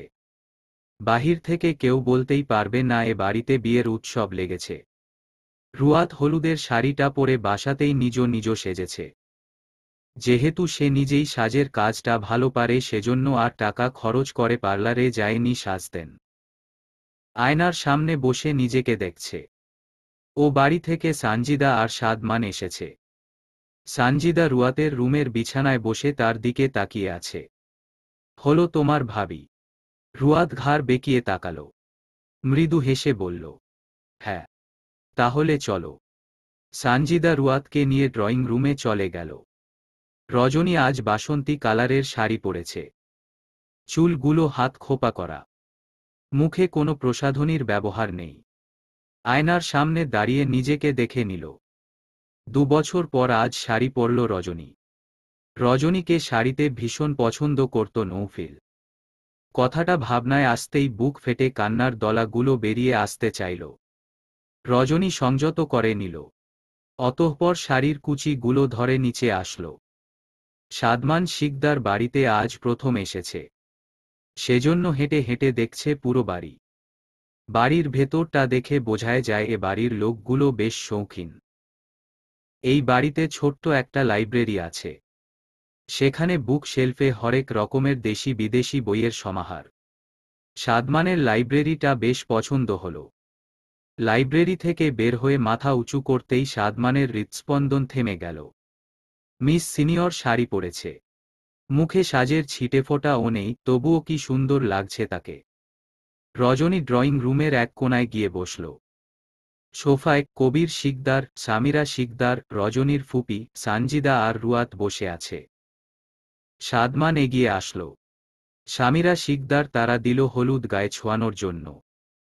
কবির শিকদার প্রথম ছুঁয়ে দিল হলুদ, তারপর সামিরা শিকদার, তারপর রুয়াতের ফুপু আর সানজিদা ছুঁয়ে দিল। এবার পালা রজনীর। রজনী দৃষ্টি নত রেখে বোনের দিকে এগিয়ে গেল। টেবিলের উপর থেকে একটু হলুদ নিয়ে ছুঁয়ে দিল গালে। রজনীর পেছনে এসে দাঁড়াল সাদমান। রজনী ঘুরে যাবার সময় সাদমানের বাহুর সাথে তার বাহুর স্পর্শ হয়। সাদমান চোখ বন্ধ করে ফেলে। কিছু একটা ফিল হয় তার। অতঃপর রুয়াতের গালে হলুদ ছুঁয়ে দেয়। এদিকে রোহান একের পর এক রুয়াতকে ফোন দিয়েই চলছে। খালি রুমে বালিশের তলায় ফোনটা বেজেই চলছে। প্রায় 10টা কল দেওয়ার পর ও যখন ফোন রিসিভ হলো না তখন আর ফোন দেওয়া ছেড়ে দিল। মনে মনে ঠিক করে ফেলল চট্টগ্রাম থেকে ফিরে সে রুয়াতকে তার মনের কথা বলে দিবে। রাত 9টা বেজে উঠায় রোহান ব্যাগ নিয়ে বের হলো বাড়ির বাহিরে। নেহাল অপেক্ষা করছে, চট্টগ্রাম যেতে হবে তাদের। রাতের ডিনারটা করে তারপর সানজিদা আর সাদমান চলে যায়। যাওয়ার আগে রুয়াতের সাথে তারা পিক তুলে নেয়। ভাইকে দেখাতে হবে যে সাফায়াতের হলুদের অনুষ্ঠান শেষ হয়েছে রুয়াতের আগেই। হলুদের অনুষ্ঠান শেষ হতে না হতেই সাফায়াত ওয়াশরুমে ঢুকে গোসল করে ফ্রেশ হয়ে নেয়। গোসল না করলে তার যে রাতে ঘুম হবে না অস্বস্তিতে। একটা নেভি ব্লু কালারের টি শার্ট আর ট্রাউজার পরে বসে আছে রুমে। সাদমান বাসায় ফিরেই সোজা সাফায়াতের রুমে ঢুকে সাফায়াতকে বিছানায় বসে থাকে দেখে সাদমান এগিয়ে এসে সাফায়াতের পাশে বসে গলা ঝেড়ে বলে, ব্রো তোমার জন্য সারপ্রাইজ আছে। সাফায়াত ভ্রু কুঁচকাল। কিসের সারপ্রাইজ? হোয়াটসঅ্যাপ চেক করো আর নিজেই দেখে নাও। সাফায়াত ড্রেসিং টেবিলের উপর থেকে ফোনটা নিয়ে হোয়াটসঅ্যাপ চেক করল। সাদমান রুয়াতের ছবি পাঠিয়েছে। ছবিটা এক নজর দেখেই ফোনটা বন্ধ করে দিল। দেখেছ ব্রো? হু, কেমন লাগলো? কি কেমন লাগবে? ভাবিকে? ভালো। সাদমান গাল ফুলিয়ে বলল, শুধুই ভালো তো কি? আশ্চর্য হই আমি ব্রো। নিজের হবু বউকে নিয়ে প্রশংসা করতেও কিপটেমি করছো তুমি। জাস্ট শাট আপ সাধু, রুমে থেকে বের হ, ঘুমাবো। হ্যাঁ পারোই তো শুধু এটা। রুমে আসলেই বের হয়ে যেতে বলো। ভাবির পিক তুলে হোয়াটসঅ্যাপে পাঠিয়ে ভাবলাম তুমি হয়তো খুশি হবে, আমাকে থ্যাঙ্কস জানাবা। তা না করে খুশি হয়েছ নাকি অখুশি বুঝতেই পারছি না। কৃতজ্ঞতা বলতে কিছুই নেই তোমার কাছে ব্রো। সাদমান চলে গেল। সাফায়াত রুমের লাইট বন্ধ করে শুয়ে পড়ল। চোখ বন্ধ করে এপাশ ওপাশ করতে লাগল। ঘুম চোখে ধরা দিচ্ছে না। প্রায় ঘণ্টা খানেক হাঁসফাঁস করে ঘুমাতে সফল হল। সকালের সূর্যের রশ্মি চোখে পড়তেই ঘুম ভেঙে যায় রুয়াতের। আড়মোড়া ভেঙে বিছানা থেকে উঠেই নিজেকে খেয়াল করতেই দেখে পড়নে সেই হলুদ শাড়ি। শরীরে হলুদ লেগে আছে। মখমলে বিছানা ছেড়ে নেমে ওয়াশরুমে চলে যায় গোসল করতে। হোয়াইট কালারের কুর্তি পরে বেরিয়ে আসে। রাত থেকে ফোনটা চেক করা হয়নি, তাই সময় দেখার জন্য বালিশের নিচ থেকে ফোনটা বের করে সময় দেখার জন্য স্ক্রিনে চোখ বুলাতেই রুয়াতের চোখ ছানাবড়া। 10টা মিস কল উঠে আছে। নম্বরটা খেয়াল করতেই দেখে রোহানের নম্বর। রুয়াত সোজা নম্বরটা ব্লক লিস্টে ফেলে রাখল। এসব রাজনীতি করা ছেলপেলের থেকে যত দূরে থাকা যায় ততই ভালো। এরা খুব একটা ভালো হয় না। স্বামীরা শিকদার মেয়ের খাবারটা রুমে দিয়ে গেল। রুয়াত খাবারটা খেয়ে নিল। 10টা বাজতেই পার্লারের লোক এসে রুয়াতকে সাজিয়ে দিল। খুবই সিম্পল সাদামাটা সাজ দিয়েছে রুয়াত। লাল টকটকে বেনারসির সাথে বেশ মানিয়েছে। সকাল থেকে রজনীর দেখা মিলেনি এখনো রুয়াতের। বোনকে দেখার জন্য মনটা হাঁসফাঁস করছে। সেজন্য ফুপাতো ভাই রাব্বিকে ডেকে বলল রজনীকে গিয়ে বলতে রুয়াত ডাকছে তাকে। রাব্বি ছুট লাগালো রজনীর ঘরে। রজনী তখন নিজের রুমের বেকনিতে দাঁড়িয়ে আছে। রাব্বি গিয়ে বলল, রজু আপু, রুয়াত আপু ডাকে তোমায়। আকস্মিক রাব্বির কথার আওয়াজ শুনে চমকে গেল রজনী। কারণ সে বেকনিতে দাঁড়িয়ে কিছু ভাবছিল। রাব্বির দিকে তাকিয়ে মৃদু হেসে বলল, আসছি আমি, তুই যা। রাব্বি চলে গেল। রজনী আরও কিছু সময় বেকনিতে থেকে রুয়াতের রুমের দিকে হাঁটা ধরল। রুয়াতের রুমের কাছে আসতেই কবির শিকদার এর সাথে দেখা হয়ে যায়। কবির শিকদার একবার মেয়ের মুখের দিকে তাকায় কিন্তু কিছু বলে না। রজনী বাবাকে দেখামাত্রই দৃষ্টি নত রেখেই নীরবে পাশ কাটিয়ে চলে যায়। রুয়াতের রুমের দরজার সামনে এসে দাঁড়িয়ে যায় রজনী। লাল টুকটুকে বেনারসিতে কি সুন্দর লাগছে তার ছোট বোনটাকে। মনে পড়ে গেল 4 বছর আগের এক ঘটনা। সেদিনও তো সে এমনই সজে রাঙিয়েছিল নিজেকে। সেই দিনটায় নিজেকে পৃথিবীর সবচেয়ে সুখী ভাগ্যবতী লাগছিল। কিন্তু আজ তো পৃথিবীর সবচেয়ে অসুখী, অসহায় লাগছে। চোখের কার্নিশ বেয়ে গড়িয়ে পড়া অশ্রুটুকু সন্তর্পণে মুছে রুয়াতের দিকে আগাল। রুয়াতকে এক হাতে জড়িয়ে মাথায় চুমু খেয়ে বলল, মাশাআল্লাহ, খুব সুন্দর লাগছে আমার বোনটাকে। রুয়াত লজ্জা পেল। দৃষ্টি নত করে তাকালো ফ্লোরে। কখন থেকে অপেক্ষা করছিলাম তোমার থেকে কমপ্লিমেন্ট শোনার জন্য, অথচ এলে এখন। রজনী মৃদু হাসল। আজকের পর থেকে তো রোজ কমপ্লিমেন্ট করবে এমন কাউকে পেয়েই যাচ্ছিস। বোনকে কি ভুলে যাবি রুয়াত? রজনীর কণ্ঠ কাঁপছিল। রুয়াত বোনের দিকে ঘুরে দাঁড়াল। বোনের গালে আলতো করে হাত রেখে বলল, তোমার সুখ তোমার কাছে ফিরিয়ে দিতেই আমার এই বিয়ে আপু। তোমার জীবনের অপূর্ণতাকে আমি নিজের দ্বারা পূরণ করে দিব। তুমি কিছু চেয়েছো আর রুয়াত দিবে না এমনটা কখনো হয়েছে? রজনীর চোখ মুখ খুশিতে জ্বলে উঠল। কথা দিচ্ছিস? হুমম। রজনী কৃতজ্ঞতার প্রকাশ করল, বোনকে জড়িয়ে ধরে। আমি অপেক্ষায় আছি সেই দিনটার। তার আগে কথা দাও, আমি চলে যাওয়ার পর ঠিক মতো মেডিসিন খাবে। আর বাহিরের মানুষের সামনে যথাসম্ভব নিজেকে ঠিক রাখবে। আমি ভীষণ চেষ্টা করি রুয়াত নিজেকে ঠিক রাখার, কিন্তু চোখের সামনে অমন নরম তুলতুলে দেহের প্রাণ দেখলে নিজেকে সামলাতে পারি না। সামলাতে হবে আপু, বাঁচতে হবে তো সুস্থভাবে। দু বোনের কথার মাঝেই সামিরা শিকদার আসে রুয়াতকে নিয়ে যেতে, কারণ সাফায়াতরা চলে এসেছে। রজনী পেছনে পেছনে আসলো বোনের। ড্রয়িং রুমে সাদা পাঞ্জাবি পরে বসে আছে সাফায়াত। পাশেই সানজিদা, সাদমান, শারমিন বেগম। কবির শিকদার কাজীর পাশে বসে আছে। রুয়াতকে নিয়ে সামিরা শিকদার সাফায়াতের পাশে বসিয়ে দিল। সাফায়াত ভুলেও রুয়াতের দিকে তাকায়নি। কাজী সাহেব শারমিন বেগমের দিকে তাকিয়ে বলল, দেনমোহর কত ধার্য করিব? সাদমান পাশ থেকে বলল, আঙ্কেল দিয়ে দিন না 20-25 লাখ। আমার ব্রো বিয়ে করছে কি ছেড়ে দেওয়ার জন্য নাকি? সাফায়াত কেসে উঠল। 20-25 লাখ কি মুখের কথা? কাজী সাহেব সাদমানের দিকে তাকিয়ে বলল, এটা ছেড়ে দেওয়ার জন্য না। এই দেনমোহর পরিশোধ না করলে মেয়েকে ছুতে পারবে না তোমার ভাই। সাদমান নুইয়ে গেল। আমতা আমতা করে বলল, তাহলে আর কি সবচেয়ে কম টাকা দেনমোহর করেন? শারমিন বেগম সাদমানকে ধমক দিয়ে চুপ করিয়ে বলে, 2 লাখ করেন কাজী সাহেব।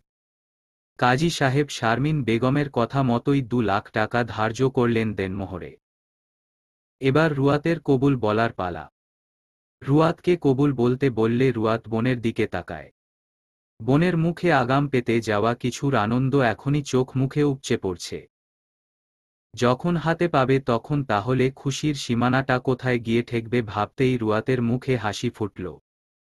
বোনের দিকে পূর্ণ দৃষ্টি রেখেই কবুল বলে উঠল রুয়াত। কাজী সাহেব সাফায়াতকে কবুল বলতে বললে সাফায়াত আর চোখে এক ঝলক তাকায় তার জীবনসঙ্গী হতে যাওয়া রুয়াতের দিকে, দৃষ্টি তার দিকে রেখেই কবুল বলে দিল। সাদমান রজনীর দিকে তাকাল।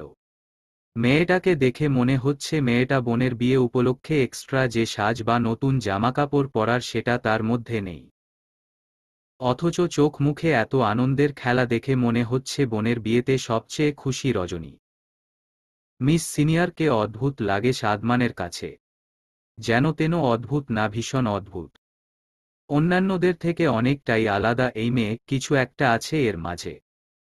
কিন্তু কি আছে? ফুলে সজ্জিত রুমে বসে আছে রুয়াত। অপেক্ষা গুনছে সাফায়াতের আসার। একটু আগেই সব নিয়ম পালন করে রুয়াতকে সাফায়াতের রুমে বসিয়ে দিয়ে গেছে। পুরো রুম ফুলের গন্ধে মৌ মৌ করছে। রুয়াত পুরো রুমে চোখ বুলাল। রুমে আসবাবপত্র বলতে একটা খাট, একটা আলমারি, একটা ভ্যানিটি সোফা, সোফার সামনে টি টেবিল, আর সাইডে একটা বুলশেলফ, যেখানে অনেক ধরনের বইয়ের সমাহার। দরজা খোলার শব্দে ঘর থেকে বের হল রুয়াত। মাথা উঁচু করে ঘোমটার ভেতর থেকেই দেখল সাদা পাঞ্জাবি পরিহিত সাফায়াত দরজা বন্ধ করে এগিয়ে আসছে তার দিকে। সাফায়াত রুয়াতের সামনে বসে হাত ঘড়িটা খুলতে খুলতে বলে, ফ্রেশ হয়ে আসুন। রুয়াত ঘোমটা উঁচু করল। সাফায়াতের দিকে পূর্ণ দৃষ্টি দিয়ে বলল, আমি তো জামাকাপড় আনিনি। আলমারিতে আছে। ও বাড়ি থেকে দিয়ে দিছে জামাকাপড়। না, মা কিনে রেখেছিল। কথা কম বলে এখন যান, ফ্রেশ হয়ে আসুন। ঘুম ধরেছে, ঘুমাবো। রুয়াত শাড়ির কুচিগুলো ধরে বসা থেকে উঠে দাঁড়িয়ে আলমারির কাছে গিয়ে আলমারি খুলে দেখে আলমারির এক সাইডে সেলোয়ার কামিজ আছে 2-3টা আর 4-5টা শাড়ি। শাড়ি পরে যেহেতু ঘুমাতে পারবে না সেজন্য রুয়াত সেলোয়ার কামিজ নিয়ে ওয়াশরুমে চলে গেল। ওয়াশরুম থেকে ফ্রেশ হয়ে এসে দেখে সাফায়াত ড্রেস চেঞ্জ করে বিছানায় শুয়ে কপালে এক হাত দিয়ে রেখেছে। বিছানায় থাকা সজ্জিত ফুলগুলোর মধ্যে একটা ফুলও অবশিষ্ট নেই বিছানায়। সব ফুলের স্থান হয়েছে রুমের এক কোণে থাকা ময়লার ঝুড়িতে। রুয়াত ভেবে পেল না এখন তার কি করা উচিত। মিনিট কয়েক সময় ওয়াশরুমের দরজার সামনে দাঁড়িয়ে থেকেই অতিবাহিত করে ফেলল রুয়াত। সাফায়াত অন্য পাশে ঘুরে শুয়ে বলে, লাইট নিভিয়ে দিয়ে শুয়ে পড়ুন। অযথা দাঁড়িয়ে না থেকে। রুয়াদ বেনারসিটা সোফায় রেখে লাইট বন্ধ করে সাফায়াতের পাশে শুয়ে পড়ল। এটা কি আদৌ কোনো বাসার ঘর? বাসর ঘরে তো রোমান্টিক রোমান্টিক ভাইবও থাকে, অথচ তাদের মধ্যে রভাবটাও নেই। দুজন দু প্রান্ত ঘেঁষে শুয়ে আছে। মনে হচ্ছে এদের এক প্রকার বাধ্য করে এই রুমে রাখা হয়েছে। রুয়াতের মুখ বরাবর জানালা। সেই জানালা দিয়ে স্পষ্ট চাঁদকে দেখা যাচ্ছে, যে তার জ্যোৎস্না ছাড়িয়ে দিয়েছে এই ধরনীতে। রুয়াত চাঁদের দিকে তাকিয়ে থাকতে থাকতেই ঘুমিয়ে পড়ল। সকালে সূর্যের রশ্মি চোখে পড়তেই ঘুম ভেঙে যায় রুয়াতের। আড়মোড়া ভেঙে চোখ মেলে তাকাতেই অপরিচিত রুম দেখে ভরকে যায়। পরক্ষণেই মনে পড়ে সে এখন তার শ্বশুর বাড়ি। পাশ ফিরে তাকায় রুয়াত। সাফায়াত নেই বিছানায়। ওয়াশরুম থেকে পানির শব্দ আসছে। তার মানে লোকটা ওয়াশরুমে। রুয়াত মখমলে বিছানা থেকে উঠে দাঁড়াল। তারপর ভ্যানিটির সামনে দাঁড়িয়ে নিজেকে দেখে নিল সব ঠিকঠাক আছে কিনা। এর মধ্যে ওয়াশরুমের দরজা খোলার শব্দ শুনে রুয়াত ঘাড় বেঁকিয়ে তাকায়। সদ্য গোসল করা সাফায়াত, ভেজা চুল থেকে টপ টপ করে পানি পড়ছে, গলায় টাওয়াল ঝুলানো, উদাম দেহ, পরনে শুধু ট্রাউজার। রুয়াত বেহায়ার মতো দৃষ্টি নিয়ে তাকিয়ে রইল। সাফায়াত গলা থেকে টাওয়ালটা সোফায় রেখে রুয়াতের পাশে দাঁড়িয়ে ভ্যানিটিতে নিজের প্রতিবিম্ব দেখে বলে, এভাবে তাকিয়ে থাকার কি মানে? রুয়াত হকচকিয়ে গেল। এক ঢোক গিলে ওয়াশরুমে চলে গেল। সানজিদা এসেছে ভাই আর ভাবির জন্য খাবার নিয়ে। দরজা ভেতর থেকে আটকানো দেখে সানজিদা দরজায় কড়া নাড়ে। ভাইয়া উঠেছ? সাফায়াত আলমারি থেকে শার্ট বের করে পরতে পরতে বলে, হ্যাঁ উঠেছি।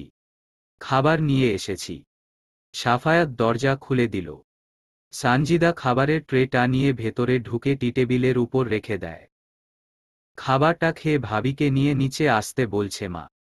আচ্ছা যা, আসতেছি। সানজিদা চলে গেল। সাফায়াত খাবার প্লেটের দিকে তাকিয়ে দেখে ব্রেড আর ডিম পোস্ট সাথে জুস। সাফায়াত একটা ব্রেডে এক টুকরো ডিম উঠিয়ে মুখে পুরে নিল। দু গ্লাসের মধ্যে থেকে এক গ্লাস জুস নিয়ে ঢকঢক করে খেয়ে নিল। সাফায়াতের খাওয়া শেষ হতেই রুয়াত ওয়াশরুম থেকে বেরিয়ে আসে। সাফায়াত রুয়াতকে দেখে বলে, খাবারটা খেয়ে নিন চটজলদি, মা নিচে ডেকেছে। রুয়াত ভেজা টাওয়ালটা বেকনিতে মেলে দিয়ে খাবারটা খেয়ে নিল। সাফায়াত রুয়াতের খাওয়া অবধি বিছানায় বসেছিল। খাওয়া শেষ হতেই রুয়াতের উদ্দেশ্যে বলে, নিচে চলুন। রুয়াত খাবার প্লেটটা হাতে নিয়ে আসতে নিলে সাফায়াত থেমে যায়। রুয়াত ভ্রুকুটি করে, মাথায় ওড়না কই? রুয়াত জিভে কামড় দিয়ে ট্রেটা নিচে নামিয়ে মাথায় ঠিকমতো ওড়না দেয়। তারপর ট্রে নিয়ে সাফায়াতের পেছনে পেছনে যায়। বসার রুমে শারমিন বেগম সহ পাশের বাড়ির দুজন মহিলা বসে আছে। রুয়াতকে আসতে দেখে শারমিন বেগম এগিয়ে এসে রুয়াতের থেকে ট্রেটা নিয়ে টেবিলের উপর রেখে রুয়াতকে ধরে তাদের সামনে বসায়। সাফায়াত সোফার এক প্রান্তে বসে ফোন স্ক্রোল করে। মহিলা দুজন রুয়াতকে পর্যবেক্ষণ করে। সাফায়াত ফর্সা সুন্দর, রুয়াত শ্যামকন্যা। শারমিন বেগমের উচিত ছিল ছেলের জন্য ছেলের মতোই ধবধবে ফর্সা বউ আনার। সুফিয়া বেগম রুয়াতকে দেখে বলে উঠল, ভাবি আমাদের সাফায়াতের স্কিন এত ধবধবে সাদা আর তার বউ আনলা শ্যামলা। এর থিকা তোমার ননদের মায়া জবা তো অনেক সুন্দর আছিল। তার সাথে তো মানাইতো সাফায়াতরে। কথাটা খুব একটা পছন্দ হলো না বসার রুমে বসে থাকার কররি। সাফায়াত আর চোখে তাকালো মায়ের দিকে। শারমিন বেগম ছেলের চাহনি দেখল। এই পাশের বাড়ির কুচুটে মহিলাগুলোও না শুধু খুদ ধরতেই আসে এরোর। এটা রুয়াতের নিজের বাড়ি হলে এতক্ষণে দু চার কথা শুনিয়ে দিত এদের। কিন্তু শ্বশুর বাড়ি হওয়ায় চুপচাপ সহ্য করে নিল। শারমিন বেগম মিষ্টির প্লেটটা তাদের দিকে এগিয়ে দিয়ে বলে, অনেকক্ষণ হয়েছেন এসেছেন, এবার মিষ্টিটা খেয়ে বিদায় হন। আমার ছেলের পাশে কাকে মানাবে আর কাকে মানাবে না সেটা আমার চেয়ে ভালো কেউ জানে না। আর জবা সে সুন্দরী, দোয়া করি সেও তার মতো সুন্দর স্বামী পাক। আমার ছেলের আপত্তি নেই রুয়াতকে নিয়ে, সেখানে আপনি গায়ের রং বিচার করার কে? কুটনামি একটু কম করে করবেন। আপনার গায়ের রঙের চেয়ে রুয়াতের গায়ের রং উজ্জ্বল। তাই কম্পেয়ার করতে হলে আপনার সাথে করুন, অন্যকে নিয়ে নয়। মহিলাটা অপমানে চুপ হয়ে গেল। মিষ্টি না খেয়েই পাশের মহিলাকে টেনে চলে গেল। শারমিন বেগম রুয়াতের গালে আলতো হাত রেখে বলে, এসব মহিলার কথায় কান দিবে না। এরা আসেই নিচু জায়গায় বেশি পানি ঢেলে জায়গাটাকে নষ্ট করতে। রুয়াত মুচকি হেসে বলে, নামা, উনাদের একটা কথাও কানে নেইনি। গুড। এই সানজিদা রুয়াতকে তোর রুমে নিয়ে যা। একটু পর পার্লারের লোক আসবে। সানজিদা নিজের রুম থেকে বেরিয়ে এসে রুয়াতকে নিয়ে যায়। দুপুরের দিকে শিকদার বাড়ি থেকে কবির শিকদার আর রুয়াতের ফুফা হালিম আসে। রুয়াতকে লেমন কালারের শাড়ি পরানো হয়েছে, আর সাফায়াত সাদা শার্ট, তার উপর black sweet. Sadman off white কালারের পাঞ্জাবি পরেছে। সাদমানের চোখ জোড়া রজনীকে খুঁজছে, কিন্তু রজনী আসেনি। কবির শিকদার সন্ধ্যায় ফেরার পথে রুয়াত, সাফায়াত ও সাদমানকে শিকদার বাড়ি নিয়ে আসে। মেয়ে ও মেয়ের জামাই আশায় হুলুস্থুল আয়োজন করেছেন সামিরা শিকদার। হরেক রকমের পিঠা, নানান স্বাদের খাবার টেবিলে বসিয়ে সাদমান ও সাফায়াতকে খাবার খাওয়াচ্ছে। সাদমান খাবার খাওয়ার চাইতে এদিক ওদিক বারবার তাকাচ্ছে, যেন রজনীকে একটু দেখতে পারে। কিন্তু না, রজনীর ছায়া কেউ দেখতে পেল না। খাবার দাবার খাওয়া শেষে সাফায়াতকে রুয়াতের রুমে পাঠানো হয়, আর সাদমানকে গেস্ট রুমে। গেস্ট রুমটা রজনীর 3 রুম পড়ে। সাদমান নিজের জন্য বরাদ্দ করা রুমের দিকে যেতে নিলে দেখে রজনী তার রুম থেকে বের হচ্ছে, সাথে রুয়াতও। সাদমান দাঁড়িয়ে যায়। চোখ জোড়া রজনীকে দেখামাত্রই শীতল হয়ে গেল। হৃৎপিণ্ড জুড়ে বয়ে গেল হিমেল হাওয়া। রুয়াত সাদমানকে দেখে মুচকি হেসে বলে, ভাইয়া, আপনি এখানে? সাদমান মাথা চুলকে বলে, আন্টি এদিকেই দেখিয়ে দিল থাকার জন্য রুম। ওহ আচ্ছা, আসুন রুমটা দেখিয়ে দেই। রুয়াত হাঁটা ধরল। সাদমান রজনীর দিকে তাকিয়ে বলল, কেমন আছেন মিস সিনিয়র? জি ভালো। আপনি? ভীষণ ভালো লাগছে এখন। কেন, আগে খারাপ ছিলেন? হ্যাঁ, তেমনটাই। আপনি আজও বাড়ি গেলেন না যে? ওই আর কি, শরীরটা ভালো ছিল না, সেজন্য যায়নি। রাত তো অনেক হলো, গিয়ে ঘুমান। Good night. রজনী নিজের রুমের দরজা বন্ধ করে দিল। সাদমান বন্ধ দরজার দিকে তাকিয়ে থেকে সোজা চলে গেল। রুয়াত গেস্ট রুমের সিটকানি খুলে দেয়। সাদমান আসতেই বলে, কোনো কিছুর দরকার হলে ডাক দিবেন। পাশেই আপুর রুম আছে। সাদমান মাথা ঝাঁকায়। রুয়াত চলে যায়। সাফায়াত বিছানায় বসে রুয়াতের রুমটাকে দেখছে। বেশ পরিপাটি বলাই চলে। রুয়াত রুমে ঢুকে সাফায়াতকে বসে থাকতে দেখে বলে, আপনি কি বাহিরে যাবেন? সাফায়াত অন্য মনস্ক হয়ে জবাব দেয়, কেন? পরক্ষণেই কথার মানে বুঝতে পেরে বলে, না। রুয়াত রুমের দরজা আটকে দেয়। লাইট বন্ধ করে শুতেই সাফায়াত বলে উঠে, আপনার বোন কি পুরোপুরি সুস্থ হয়ে গেছে? রুয়াত চোখ বন্ধ করে দীর্ঘশ্বাস ফেলে বলে, না। মধ্যরাত, সবাই ঘুমে বিভোর। চারিদিকের পরিবেশ নিস্তব্ধতায় ঘেরা। আকাশটায় জল জল করছে চাঁদ আর তারা। আর এই চাঁদ তারারা এক স্বর্গীয় সমাবেশ তৈরি করেছে কালো রাতের এই আকাশের গায়ে। বাহিরে হিম শীতল বাতাস বইছে। পরিবেশটার সাথে এই হিম শীতল বাতাসটা খাপ খেয়ে গেছে। রুয়াতের রুমের জানালাটা খোলা থাকায় বাতাসটা রুমে এসে পড়ছে রুয়াতের উপর। বিছানায় গুটিসুটি হয়ে শুয়ে থাকা রুয়াত থেকে থেকে কেঁপে উঠছে। সাফায়াত নিজেও বেশ ঠান্ডা অনুভব করল। পায়ের নিচ থেকে চাদর টেনে নেওয়ার জন্য চোখ মেলতেই দেখে রুয়াত শরীরের ওড়নাটাকে চাদরের মতো করে শরীরের উপর নিয়ে গুটিসুটি হয়ে আছে। সাফায়াত চাদরটা টেনে রুয়াতের শরীর ঢেকে দিল। রুয়াত নড়েচড়ে চাদরটা আরও জড়িয়ে নিল। সাফায়াত নিজেও চাদরটা নিজের শরীরে নিয়ে শুতেই রুয়াত ঘুমের তালে সাফায়াতের উপর হাত তুলে দেয়। সাফায়াত ঘাড় ঘুরিয়ে তাকায়। চুলগুলো এলোমেলো হয়ে মুখের সামনে এসে পড়ে আছে। সাফায়াত বা হাত দিয়ে চুলগুলো সরিয়ে দিল। ড্রিম লাইটের আলোতে রুয়াতের মুখটা এখন স্পষ্ট। কে বলল মেয়েটা শ্যামকন্যা? পাড়ার কুচুটে মহিলাগুলোর চোখে সমস্যা, তা না হলে এমন মেয়েকে কি করে শ্যামলা বলতে পারে? হ্যাঁ, রুয়াতের থেকে সাফায়াতের স্কিন টোনটা বেশি উজ্জ্বল, জবার গায়ের স্কিন টোনটা সাফায়াতের থেকেও বেশি ফর্সা। তাই বলে রুয়াত মোটেও শ্যামলা না। সাফায়াত আজ খুঁটিয়ে খুঁটিয়ে দেখল রুয়াতকে, মেয়েটা তার স্টুডেন্ট না হলে তাদের বৈবাহিক জীবনটা নিশ্চয়ই অন্যভাবে শুরু হতো। সাফায়াত রুয়াতকে সময় দিচ্ছে। এত তাড়াহুড়োরই বা কি আছে? না রুয়াত পালিয়ে যাচ্ছে আর না সাফায়াত নিজে। বিয়ে যেহেতু হয়েছে তখন বৈবাহিক সম্পর্ক ঠিক একদিন হবে। সাফায়াত বালিশের নিচ থেকে ফোনটা বের করে সময় দেখে নিল। এখন বাজে রাত 2:40। সাফায়াত বালিশ থেকে নেমে আসা রুয়াতের মাথাটা ঠিক করে দেয়। রুয়াত উল্টো ফিরে ঘুমায়। সাফায়াত কপালে হাত ঠেকিয়ে চোখ বন্ধ করে। রজনীর রুমে এখনো লাইট জ্বলছে। সাদমান রজনীর রুমে সামনে দাঁড়িয়ে আছে। পানি তেষ্টা পেয়েছিল। রুমে পানি নেই, সেজন্য রজনীর রুম পাশে থাকায় এসেছে, আর রুয়াত যাওয়ার সময় বলে গিয়েছিল কোনো কিছুর দরকার হলে রজনীকে ডেকে জানাতে। সেজন্য সাহসটা আরও বেশি পেয়েছে রজনীকে ডাকার জন্য সাদমান। কিন্তু এত রাতেও রজনীর রুমের লাইট জ্বলতে দেখে যতটা না অবাক হয়েছিল সাদমান, তার চেয়ে বেশি অবাক হয় যখন রজনীর রুমের সামনে এসে ভেতর থেকে কোনো কিছুর ক্রমাগত ভাঙার শব্দ পায়। সাদমান দরজায় টোকা দিবে কি দিবে না সেটা নিয়ে দ্বিধায় ভুগে। কিন্তু ভেতর থেকে ভাঙার শব্দটা থামছেই না। সাদমান সাহস করে দরজায় টোকা দিল। কিন্তু ভেতর থেকে কোনো রেসপন্স আসলো না।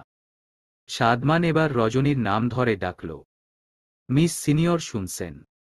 কিসের শব্দ আসছে ভেতর থেকে? আপনি কি ভাঙছেন? দরজা প্লিজ খুলুন। কিন্তু না, ভেতর থেকে ভাঙার শব্দ ছাড়া রজনীর কণ্ঠের শব্দ আসছে না। সাদমান বুঝতে পারছে না এখন তার কি করা উচিত। রজনী তো তার ডাক শুনে কোনো কথা রিপিট করছে না। সাদমান আর দেরি করল না, রুয়াতের রুমের দিকে ছুটে আসল। দরজায় কড়া নেড়ে বলল, ব্রো শুনতে পারছো? একটু বাহিরে আসবে? সাফায়াতের কেবলই চোখে ঘুম এসেছিল, দরজায় কড়া নাড়ার শব্দে ঘুমটা ভেঙে গেল। মনে মনে সাদমানকে বকতে ভুল করল না। রুয়াতের দিকে তাকিয়ে দেখল চাদর সরে গেছে। সাফায়াত সেটা ঠিক করে দরজা খুলে দিল। সাদমান অস্থির কণ্ঠে বলল, ব্রোমিস সিনিয়র, এর রুমের ভেতর থেকে ক্রমাগত কিছু ভাঙার শব্দ আসছে। আমি ডেকেছি কিন্তু কোনো সাড়া শব্দ পাইনি। সাফায়াত ভ্রু কুঁচকে বলল, মিস সিনিয়রটাকে? সাদমান এদিক ওদিক তাকিয়ে বলল, রজনী। চকিতেই চমকে উঠল সাফায়াত। কি হয়েছে রজনীর? তার রুম থেকে কিছু ভাঙার শব্দ আসছে। আমি ডেকেছি, রেসপন্স করেনি। সাফায়াত হাঁটা লাগালো রজনীর রুমের দিকে। এখনো ভাঙার শব্দ ভেসে আসছে। সাফায়াত দরজায় ধাক্কা দিয়ে বারবার বলে উঠছে, রজনী, ওপেন দ্য ডোর। ভাঙচুর করছেন কেন? দরজা খুলুন কুইক। দরজা খুলল না রজনী। কিন্তু মিনিট দুয়েকের মধ্যে ভাঙচুরের আওয়াজ থেমে গেল। সাফায়াতের কণ্ঠস্বর শুনে কবির শিকদার, সামিরা শিকদার আর কবির শিকদার এর বোন হন্তদন্ত হয়ে ছুটে আসেন। সাফায়াতকে রজনীর রুমের দরজা ধাক্কাতে দেখে সামিরা শিকদার ভয়ার্ত কণ্ঠে বলে উঠে, কি হয়েছে সাফায়াত? রজনী কি করেছে? সাফায়াত দরজায় ধাক্কা দিতে দিতে বলে, রজনী রেসপন্স করছে না আন্টি। এতক্ষণ রুমের ভেতর থেকে ভাঙচুরের আওয়াজ আসছিল। সামিরা শিকদার দরজায় ধাক্কা দিল। অস্থির কণ্ঠে মেয়েকে ডাকতে ডাকতে বলল, রজনী মা, দরজা খুলছিস না কেন? ও রজনীর বাবা, কিছু করো না। রজনী তো দরজা খুলছে না। কবির শিকদার এর মনেও অজানা ভয় ঢুকে গেল। আর দেরি না করে সাফায়াতকে বলল দরজাটা ভেঙে ফেলতে। সাফায়াত আর সাদমান দুজনে দরজা ভাঙার ব্যবস্থা করে। কবির শিকদার সামিরা শিকদারকে বলল তাড়াতাড়ি রুয়াতকে ডেকে আনতে। সামিরা শিকদার মেয়ের রুমে দিকে ছুটলেন। রুয়াতের বাহুতে হালকা ধাক্কা দিয়ে বলে, রুয়াত, উঠো। রজনী দরজা খুলছে না। রুয়াত হালকা চোখ মেলে তাকালো। ঘুমের রেশ এখনো কাটেনি। সামিরা শিকদার মেয়েকে শোয়া থেকে উঠে বসালো। রজনী দরজা খুলছে না রুয়াত। সামিরা শিকদার এর বলা কথাটা কান অবধি ভালোমতো পৌঁছাতেই রুয়াতের ঘুমের রেশ কেটে যায়। তড়িৎ গতিতে মায়ের দিকে তাকায়। বড় বড় চোখ করে বলে, আপু দরজা খুলছে না। রুয়াত সহসা ছুটে রুম থেকে বেরিয়ে আসলো। রজনীর রুমের সামনে আসতেই দেখে সাফায়াত, সাদমান আর কবির শিকদার মিলে রুমের দরজা ভাঙার চেষ্টা করছে। রুয়াতে দরজার পাশে দাঁড়িয়ে বোনকে ডেকে উঠছে, আপা এই আপা দরজা খুলছিস না কেন? আপা দরজাটা খোল না। 20 মিনিটের মতো ধস্তাধস্তি করে দরজাটা ভাঙতে সক্ষম হল সাফায়াত, কবির শিকদার, সাদমান। দরজা খোলার সাথে সাথে সবাই হুড়মুড়িয়ে রুমে ঢুকতেই সাফায়াতের শরীরের সমস্ত লোম খাড়া হয়ে গেল। সাদমানের যেন মনে হল সে ভুল দেখছে। কবির শিকদার স্তব্ধ হয়ে দাঁড়িয়ে আছে। রুয়াত দৌড়ে বোনের কাছে ছুটে গেল। ফ্লোরে রক্তের ছড়াছড়ি, চারিদিকে ছড়িয়ে ছিটিয়ে আছে ভাঙা কাচের জিনিসপত্র। রজনীর পা, হাত থেকে গড়গড় করে রক্ত বের হচ্ছে। রুয়াত রক্ত মাখা রজনীর হাতখানা ধরে চিৎকার করে বলে উঠে, ও মামা আমার আপা। মা আপার এমন হইল কেন? এ আপা কথা বল না। ও বাবা আপু কথা কয় না। মা আপারে কথা কইতে কও আমার সাথে। কবির শিকদার সাফায়াতকে বলল তাড়াতাড়ি করে রজনীকে ধরতে। ইমিডিয়েটলি হসপিটালে নিতে হবে। সাফায়াত সাদমানের শরীরটাকে ধাক্কা দিল। সাদমান পাথরের ন্যায় জমে আছে। বুকের ভেতর কেমন চিনচিনে ব্যথা করছে। শ্বাসটা নিতে কষ্ট হচ্ছে। মনে হচ্ছে এই রুমে অক্সিজেন নেই। সাফায়াত সাদমানকে নড়তে না দেখে ফের ধাক্কা দিয়ে বলে, হোয়াটস রং উইথ ইউ সাদমান? রজনীকে ধর। হসপিটালে নিতে হবে। সামিরা শিকদার ঠাই দাঁড়িয়ে আছে। তার যে রক্ততে ফোবিয়া। কবির শিকদার স্ত্রীর কথা কেয়ৎক্ষণের জন্য বেমালুম ভুলে গিয়েছিলেন। স্ত্রীর যে রক্ততে ফোবিয়া সেটা মনে পড়তেই তাড়াতাড়ি সামিরা শিকদারকে ঠেলে বাহিরে নিয়ে গেলেন। কাকুলির দিকে চেয়ে বললেন সামিরা শিকদারকে রুমে নিয়ে গিয়ে সামলাতে। কাকুলি সামিরা শিকদারকে নিয়ে নিজের রুমে গেলেন। সামিরা শিকদারের চোখে এখনো ভাসছে তার বড় মেয়েটার রক্তাক্ত দেহ। এর আগেও এমনটা হয়েছে কিন্তু এত বাড়াবাড়ি পর্যায়ে যায়নি, ভাঙচুর অবধিই ছিল সেটা। কিন্তু আজ একদম মারাত্মক পর্যায়ে চলে গেছে। সামিরা শিকদারের শরীর ক্রমাগত ঠান্ডা হয়ে চোখ বন্ধ হয়ে আসল।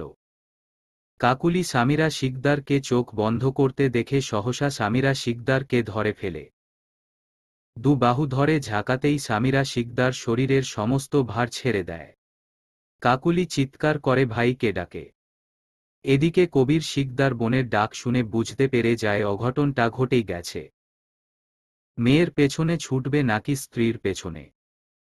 সাফায়াতকে রজনীকে ধরে গাড়িতে নিয়ে যেতে বলে ছোট লাগালেন বউয়ের কাছে। জ্ঞান হারিয়েছে সামিরা শিকদার, কবির শিকদার পার্সোনাল ডক্টরকে ফোন লাগালেন।